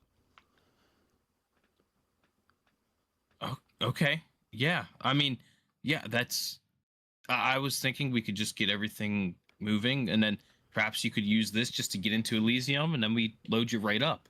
Sure, perfect. I'll even sign up to auction the animals, but I'll just sell popcorn when I get there, and that way they're all packaged and ready to go. Yeah.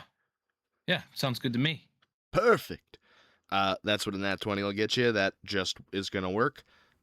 He's not in any danger. It's all fine. Tim, what do you want your guy to do in this, I'm interceding gonna week? be working at that toy store, and I'm gonna tell my new boss and hopefully friend by the end of this, Sure. Mr. Dweebus. I keep Yeah. calling him Dweeb nicknames, and I don't know if he likes it or His not. name's Dweezil, but that's fine. Um, about the auction and the fight coming up, and how excited I am to get this flamethrower enhancement. Who are you fighting? Some guy that came up to us asking. Oh, well, if it's just some guy, that's not an issue. Oh, a couple weeks. Are you taking over the Forced fight? I guess I just signed up without a care in the world. There's gonna be like 6,000 people in there. What? Yeah, it's gonna be a lot of people watching. Oh, Yeah. is there anything else that I could work for to get? Maybe some more knife balls, perhaps? Maybe something for my buddies? I don't know.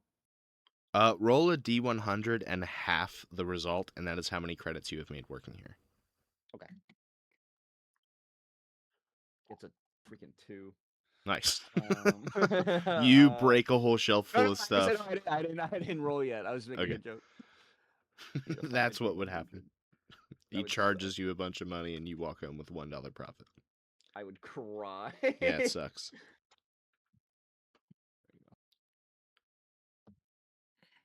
Uh,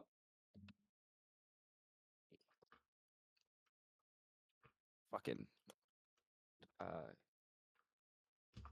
45.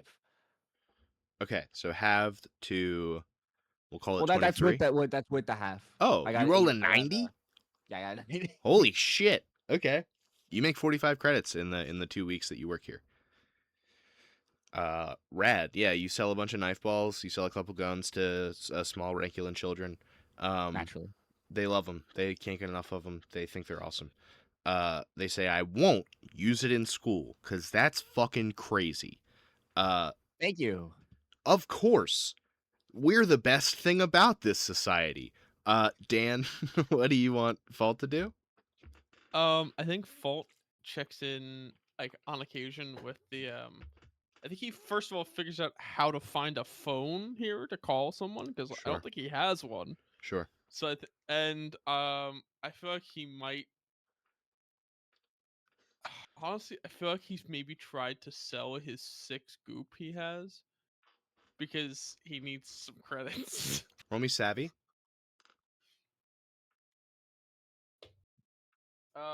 13. With a 13, you sell 2 of the goop for 3 credits each. Oh, cool. Yeah, people pay top dollar for good goop around here.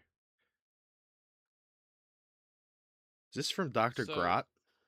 Says yeah. one person. Wow, that's good goop. Do you have any gorp? I don't have any gorp, but I Oh got more man, goop. my bones aren't feeling too good, but that's okay. They'll grow out. They'll grow back. Yeah, I'm sure. Well, thanks for the goop. They down it and scream a shriek of pain, and they go, "That's good goop," and they walk away. Thank God I didn't drink that shit myself. Yeah. Cool. So I think I think he did that week 1 because I think he probably found like a payphone and realized, crap, I'm broke. I need to Sure. do something. So I think he's been just spending the rest of the week trying to sell Peddling- goop, and now peddling he goop. can finally reach out to the head usher, which I don't know how he's gonna be able to talk to him on the phone since Tough. it was like hand signal based. But You say words, and then there's a screen on the payphone, and a text reply comes up.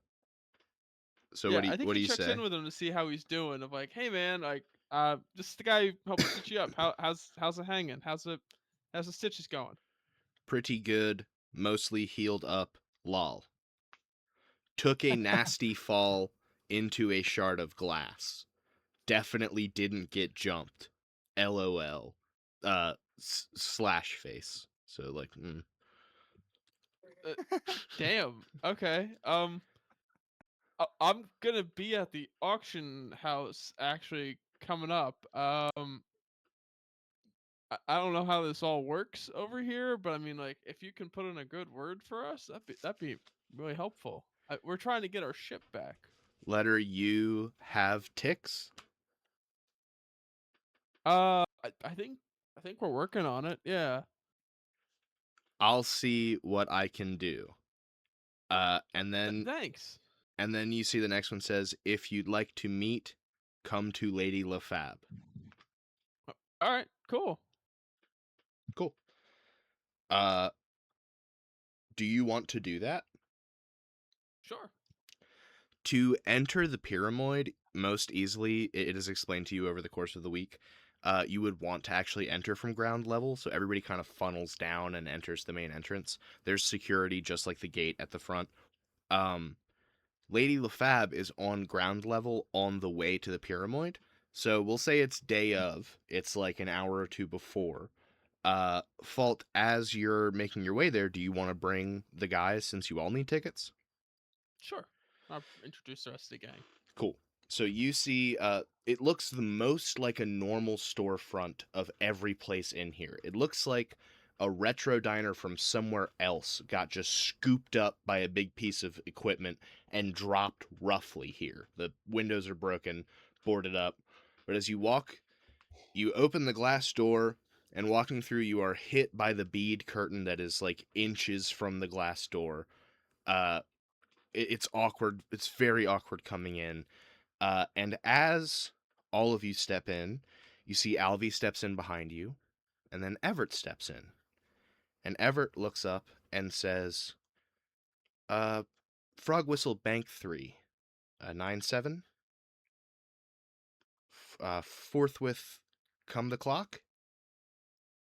You see this large elephant woman steps out from the back and says, he cannot stay. He will interfere.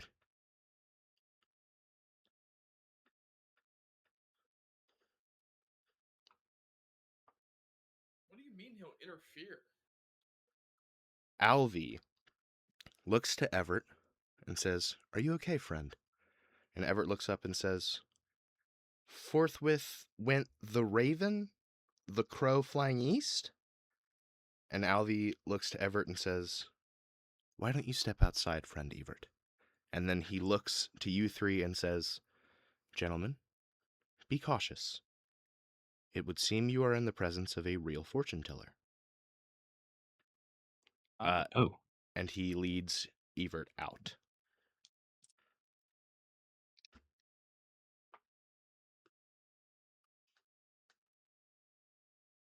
Okay. do I want to know my fortune? You see the flower guy steps out, waves really big to Fault, looks at you two and bows. He hands you his business card that says his name is Lamont. Lamont, you're the fortune teller? He shakes his head and points a thumb at Lady LaFab, and she goes, no, he's just a hot piece of ass I keep around. The flower blushes. What does this business card say? It says Lamont Flowerman, head usher, Elysium Auction House. Okay. Yeah, I think I'll go to Lady LaFab after bowing back to Lamont and just say, what is should I get my fortune told by you? It's a good question. The fact that you ask it means that you have the kind of wherewithal that you can always ask something small. I can give a general reading of your life or your general future, but there is a bit of self-fulfillment in that. If you learn things are bad, you will be more open to things being bad. If you learn they are good, you'll be more open to good, and that can depend on how much you pay me. But Do you find that people often hear their fortune and accept it, or do they try to evade it or change it or divert from the course that fate has drawn out for them? little of both. There are always things that can change the details of the outcome. And changing the details can change our view of the outcome. But it comes just the same. You know, isn't there always a curious sort of thing where I feel like if I ask you and you tell me my fortune, I may always live to regret asking you it. But on the other hand, if I were to go on without seeking your advice, I think I would regret that too. Very reasonable. Then, for a cautious one, I would suggest you ask a specific question. That way it's not too broad, you know? Well, then I suppose I'll ask one very simple question. once we get our ship, are our lives going to become simple? You see, she takes a deep breath in through her trunk and holds out a hand.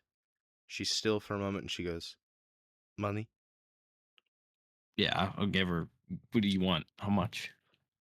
She shrugs. Give her 8. Pretty good. She puts it in a pocket. And she goes, "Count it." And you see Lamont mark something down in a ledger. And she goes, "All right, the man wants to know for $8 if his life will be simple. Well, first of all, let's get palm reader bullshit out of the way. No one's life is simple. Even the richest man on Ranculus is still on Ranculus. Richest man in the universe is still man. You know, all things Yeah. have... The saddest thing that one person experiences is not sadder to them than, the saddest thing a poorer person experiences, and likewise. So, in that respect, they may be simpler than they are now, if it were to come to that, but I digress. She takes this deep breath in through her trunk again, exhales with a little trump, and then you see her eyes cloud over and glow a bright violet. She opens them again and looks to you and says, "You have missed something. I sense there is a name of importance that has been overlooked, that is not what they seem. And if you solve that riddle, you answer your question."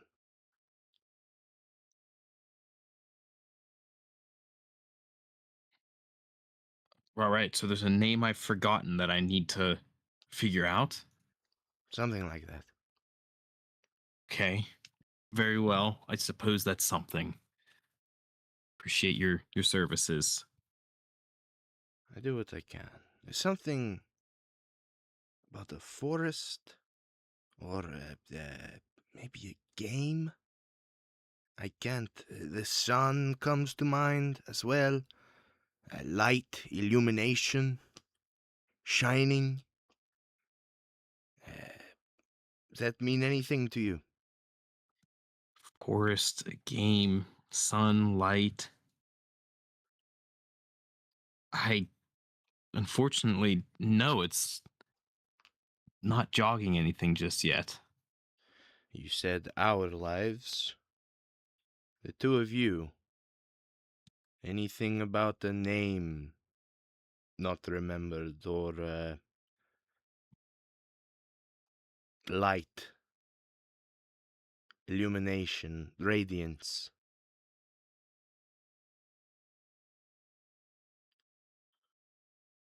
Uh, I don't remember. Do you want to roll tech? no. Okay.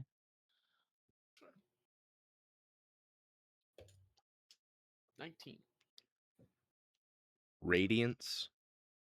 A name that none of you remembered? Radiate tech jumps to Falt's mind. Mm.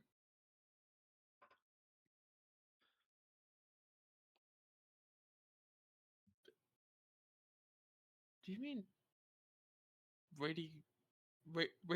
you mean radiotech, not radiance? That could be it. That's it. Brightness sort of makes sense. I don't know what the game or the forest are giving to me. I just see them.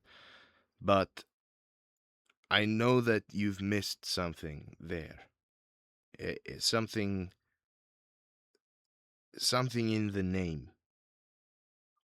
That's all I can discern. I would give you more if I had it. I know it's not a direct answer to your question, but it's the answer I've received.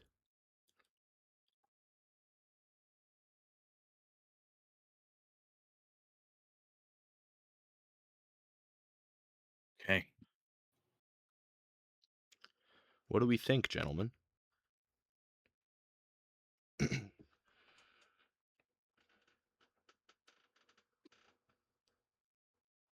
In terms of like remembering, is that what we're I'm more saying I think you all have this in front of you now. You know that there's something with the name Radiatech that you're not seeing. What do you want to do with that information? Are we putting that in our back pocket, or do you want to go ask one of your allies what they think? Or does somebody want to roll about that who didn't? I guess that would just kind of be Iggy, because Fault and Ferdy rolled to remember. Yeah, I'll roll. Roll. It's a 5. Cool. You're unsure, but you know that Alvi is a computer, and he's really smart. Yeah, is he with us right now? He's out front. Yeah, let's go out front. Wait, thank you again. You're welcome. Come back anytime. But don't bring that Of course. little robot in here. We didn't. I'm just saying, if he comes with you, he has to stay outside. Yeah, he's been staying outside. All right, and he fucks with my whole thing. Yeah. Do you know what's up with him?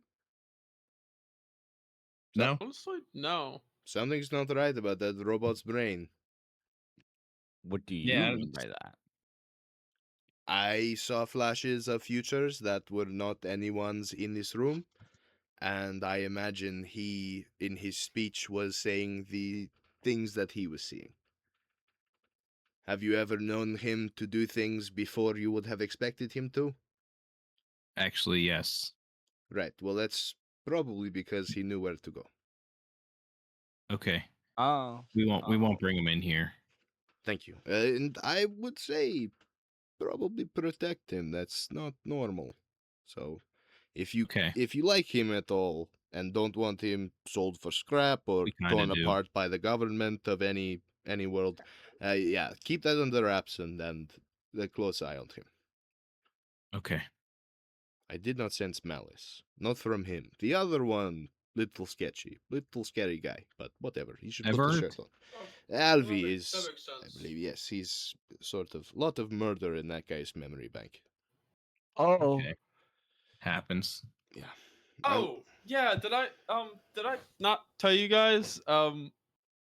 Alvy's an assassin model. what? It Oh. happens.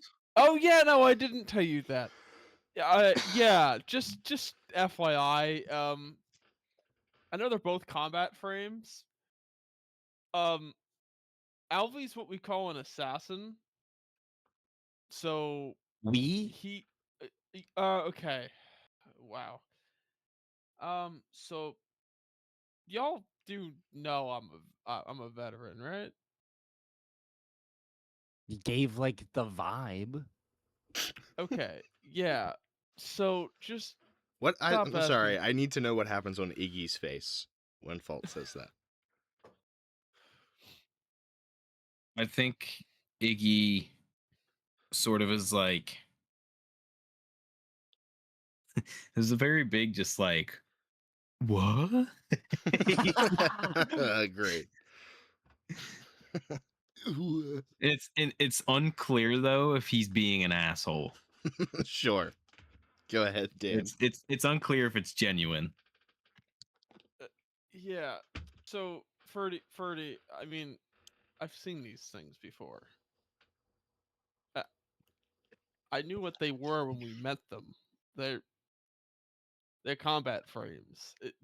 Alvy's just specialized. Well, and I think Uh, you'd clarify also that Evert's not. Evert is and- a around the house droid. Yeah, Evert's like, if you had to, sure, but it's not his primary function. Like Alvy is designed to kill people. Wouldn't that There's kind of be just no way around about it. He's designed to be like behind the lines, kill people. Yeah, he's an infiltration unit. Yeah, his model was designed to,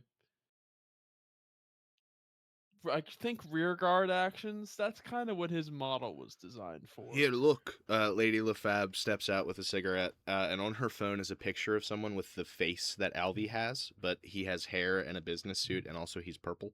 And she goes, he's a despot ruler of some unstable world government somewhere.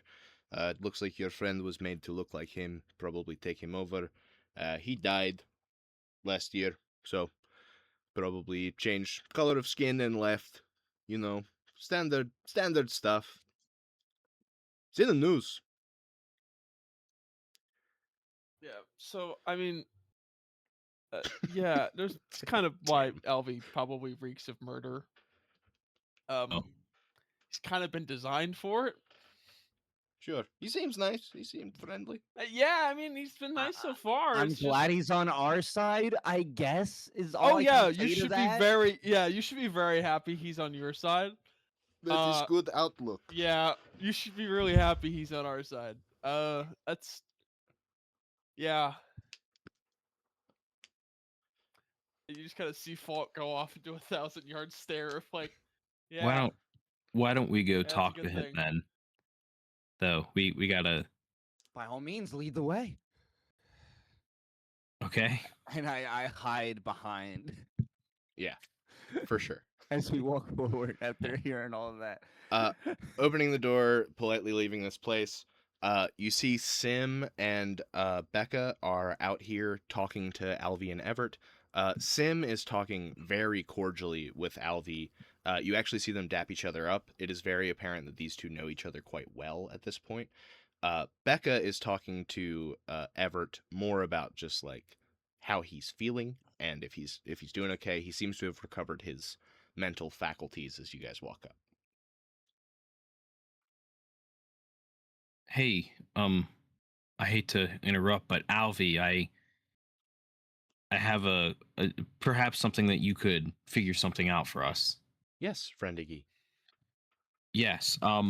Radiotech. What can you tell us about that name? Well, they've been in operation for some decades now, but I know that they mostly don't do a lot of business. They hire many contractors, some of whom appear to have gone missing based on my memory logs. Moreover, the word itself, it appears to be an anagram of some kind. You see, he looks Truly. at you all gravely, and he says, "It would appear that arranged in the proper order, the word spells Arcadite." There's that again. Well, I think if I had known the spelling, it didn't spell it very wrong on my paper. I need you to know that if you were to go back to session 1, I spelled it. Yeah. Yeah, I know. Right, Arcadite. So Arcadite's got something to do with this. Maybe was he trying to reference Emeraldia in there? Do we think? Who? Lady Layfab. Mm. You know, sunlight, trees. Unless there wasn't any actually on. Jack, having just given you the riddle, Arcadia is like tied to the idea of forests, and then arcade. Yes. Yeah. Okay. Yeah. Arcadia. Gotcha.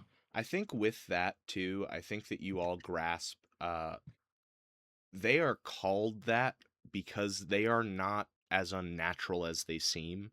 They're one of those things that's kind of been around a very long time, and the Legion's stance fault is that they'll fight them whenever they can to save as many people as possible.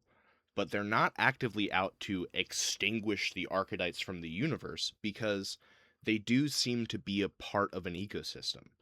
And like to just kill a whole species would be wrong. They are a species of creature. So like they are natural, they are old, they're kind of an animal, sort of. I think you get this sense of like what that name kind of means as you sort through the anagram.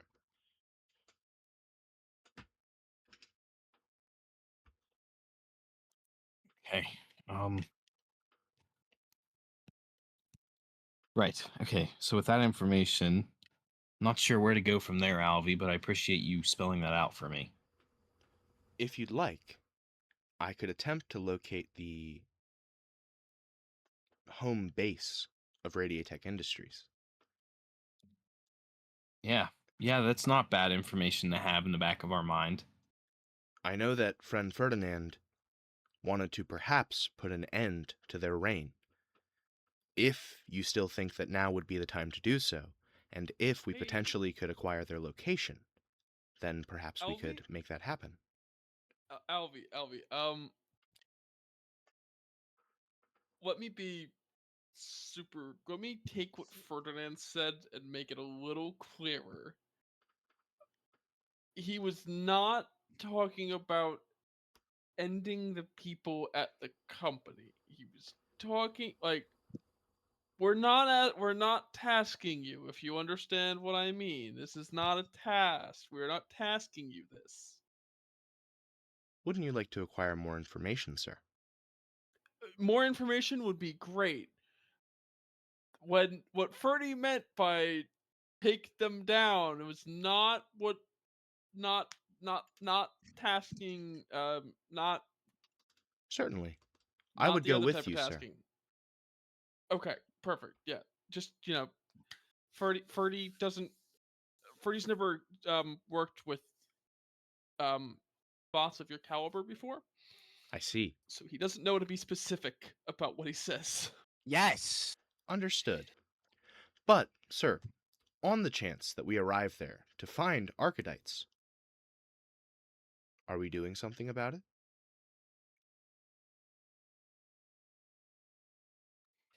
Well, I think perhaps that maybe we should. Seeing as to how we came into a great deal of money in a ship, basically through no work of our own, and we were able to free ourselves from being indentured servants of a meatpacking factory. Perhaps we should then carry on this goodwill and try to do something in the galaxy. I mean, we all wanted to get off that meatpacking factory, but did any of you really have a plan for what came next? At the time, I Honestly, just no. wanted to hang out with you guys. I like you guys, and I feel comfortable with Well, that. well, we like you Pretty too, close Ferdy. to retiring, to be honest. So it's kind of like that. And what Like was what the fault? best. What were you going to do in your retirement? I don't know. Well, Just perhaps kind one of of the best. I think one of the things that retired people feel is that they no longer will have a purpose. uh, uh, I'll tell you. I knew my purpose is done. Uh, that I was just a job. Honestly, it's just I a job. think you're wrong though, Fault. I think perhaps one purpose was done, and I think I maybe I'm getting too far ahead of myself. I know that we must go to Elysium. We have to get our ship back, and before we do that, we got to go do this cage fight. But it's not a terrible idea for perhaps once we get everything situated that we can go maybe see what we can do about the Archedites. And if not that, um, perhaps we could enlist the Legion's assistance with this, or at least direct their higher ups towards it. We know this is something not good happening. I mean, we know about Emeraldia being massacred by the Archedites. Surely, Becca, that's not something that the Legion would stand for. No, absolutely not. That's a big part of why we were sent here, was to find out why that happened. It was Yeah. not the So, only incident, you should know. right. So I guess Fault and Ferdy, I'm not saying that you two have to, but I think to me that sounds like we were given a pretty big windfall again through no merits of our own. So perhaps we can repay the universe back by ridding it of a source of pain. I It, mean, there's certainly all these people who got converted to archetypes like we were, and that still have no idea that they're part of this, and are probably just locked in there. Like, I mean, if there's something we can do to help them out, Yeah, I wouldn't. I wouldn't want to be a mindless killing machine either. Yeah, that sounds horrible. Sim turns to you all and says, "The Legion does have the capability of freeing people, but it's more of a catch and release basis. If you could take down the central net, you might free all of them at once. It is a hive mind, after all." Hmm. I think you also see Becca looks at all of you and says, "If you did that, for the reasons that you're saying, just want you all to know, the Legion's doors would probably be a little more open to you than they are maybe currently, if that was something you were interested in. It's a lot of travel. Don't you guys have a fight coming up? I believe We do. Uh, as you all start to make your way there, I'm gonna ask how we're feeling. We know that combat is so fast in this game. I know Jack said he really wanted to fight something, but I also know that Dan is super eepy. So, I should probably go to bed because it is 11 Yeah. o'clock. That Okay. is good with me. okay. I'm okay with saving it for. Yeah. Then here's what we're gonna do. You guys approach the pyramid. You initially siphon into the main crowd, but then Becca calls out to a guard and says, "These guys are fighting." And you see the guard looks and goes, "You, Ferdinand and the rest of you? Yeah. All right, come through this way."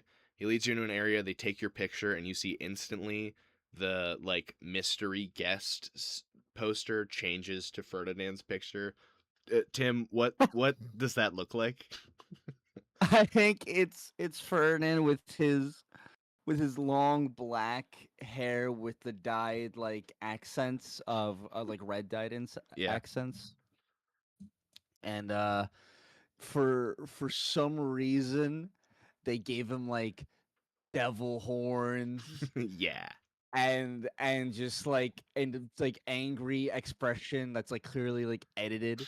It's very photoshopped. You clearly were and, nervous.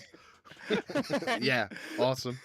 and whatever like sweat was on him, they like photoshopped to be like blood. They're like, oh, he's fucked up people. He's crazy. This guy's fucked up and crazy.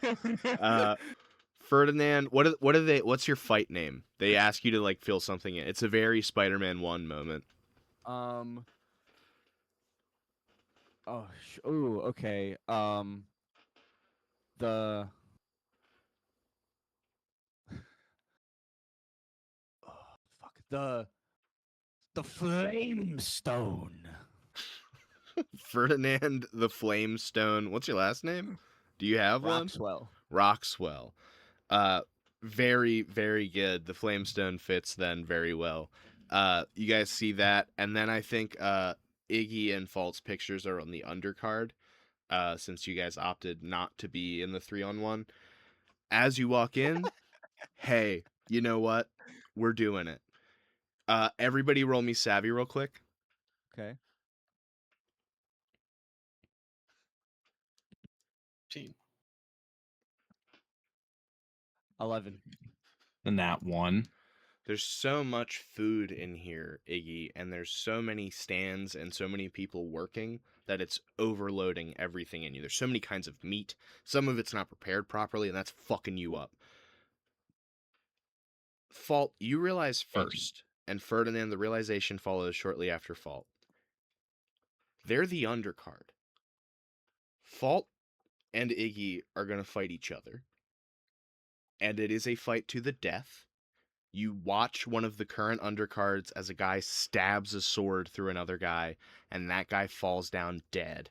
And the guy with the sword raises his hands, and then the ref counts to 10. And when the guy doesn't get up, he stands up and holds the dude's hand up, and then the guy stands up, and you see the wound close as lights pulse throughout the inside of the pyramid. You now notice that all of the interior is this like pulsating. It's wet. It's very clearly the inside of a living being that trembles with every hit of every fight. As you walk in, Iggy and Fault, you guys are taken to a changing room full of fight attire. So have that prepped for next week, what your ring outfit will look like. You've committed now, so you'll have to pay the pot to back out. It will cost you 300 credits to back out of this fight. Uh, Whoever wins that fight will get 200 credits. The loser will get 100. And then Ferdy, as they are whisked away, you are being like taken care of by a makeup team and stuff. They want you to look good for this fight. They say this is going to be televised all across the galaxy, so millions, if not billions, of people might see it. What? Yeah, we got an underground network that's airing 24/7 in one of 6 fighting arenas that has constant fights going on. Yeah, that's great. It's great, man. Oh, and did we tell you you're going to be fighting a guy with one hand tied behind his back? I heard about that. Yeah, man. Yeah, he told us. Here he comes now. Win. And Win, the killing machine Forced, brother of Din Forced, walks up to you. His skin, instead of the bright green, is a bright blue. He's about 8 feet tall. He's rippling with muscle. He's like huge. He's so wide. He's not cut. He's got like power gut. He has 3 arms, one of which comes out under his left arm, and you see it's bound strictly across his chest. It's very like tight leather binding. And as he peers down at you, he goes, "Hey there, champ. You ready to have a good fight?" Ferdy's like looking up with like big ol' eyes of pure fear, and he's like, "Yeah, man, it's gonna be great." I like your energy. I'm gonna push your chest through your back. And that's where we'll end this session. Can we say, because I was 5 credits away from getting the lightning thing, can we say that I sold one of my knife balls? No, No. I was right there. Yeah, but you rolled for. You could have got 100. You got a 90. There was a 1% chance Which that was you. still pretty good. It's still honestly. pretty good. You're gonna get That's it after this. Pretty crazy that you got that in the first place, to be Win or honest. lose, you get it after this. So it's fine. You'll be Yeah, fine. You'll be Ew, fine. I want to use it for like cool combat. Dan and Jack, get ready for PvP next week. That's gonna be You're- fun. I'm just gonna put it out there. I think you need to die this time because I already used my 1. You still get your 1. I don't. To be clear, Wait, what? it's what instant one? resurrection in here.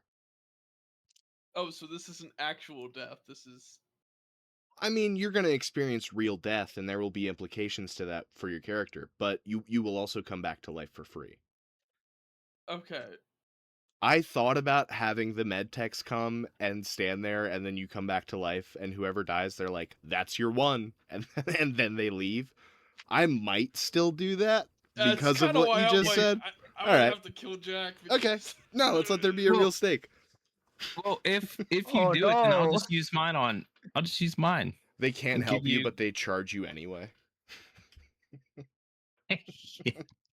Well, wait. By that logic, it should be fault because I Jack- already used my 1. right, but you don't need it in here. They won't come for you. You've used your 1. You get what I'm saying? Like if they show up, Suppose. they won't have to bring you back because you'll just come back. But if the Yeah. ambulance comes to your house and you don't actually need to go to the hospital, they don't just not charge. It's not just on the house. Like you're gonna get Yeah, a that's bill. fair. So I'm debating. I haven't decided, and I'll be honest about that. That's fair. That's it for us. Anybody have any other closing thoughts? I'm very excited for next week, so you all better tune in for that one. Yeah, it's gonna be a good time. It's gonna be a good time. My star for the session is that I have known that little robot knows the future since I made him. That's been the central thing to his character, and he's used it a couple times. And I've been very excited to say it because one of the robots in my robot books can read minds, and it's very special. That is all. Good night. In case I don't see you, good morning, good afternoon, and good night. And hey, that is a hint for something that will happen much later. So stick around the next couple months. Thanks. See, Oh dear. Do The not quote know. from the movie. And can I? The Truman Show, right? It is. I have not seen that in a long time, but that is probably a 10 out of 10 movie. Oh yeah, yeah, absolutely. Like that is a, you cannot change that movie. It is how No. it is, and it's meant to be that way.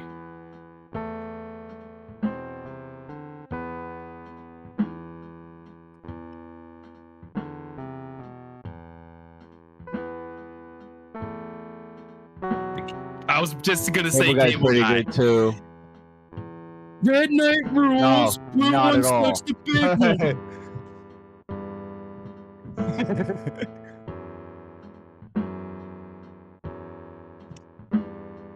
Ah, that sounds awesome. Does that mean you're gonna do Batman Forever?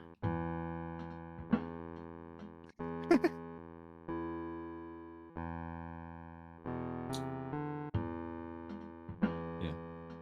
No, I did not. Did not. It was good.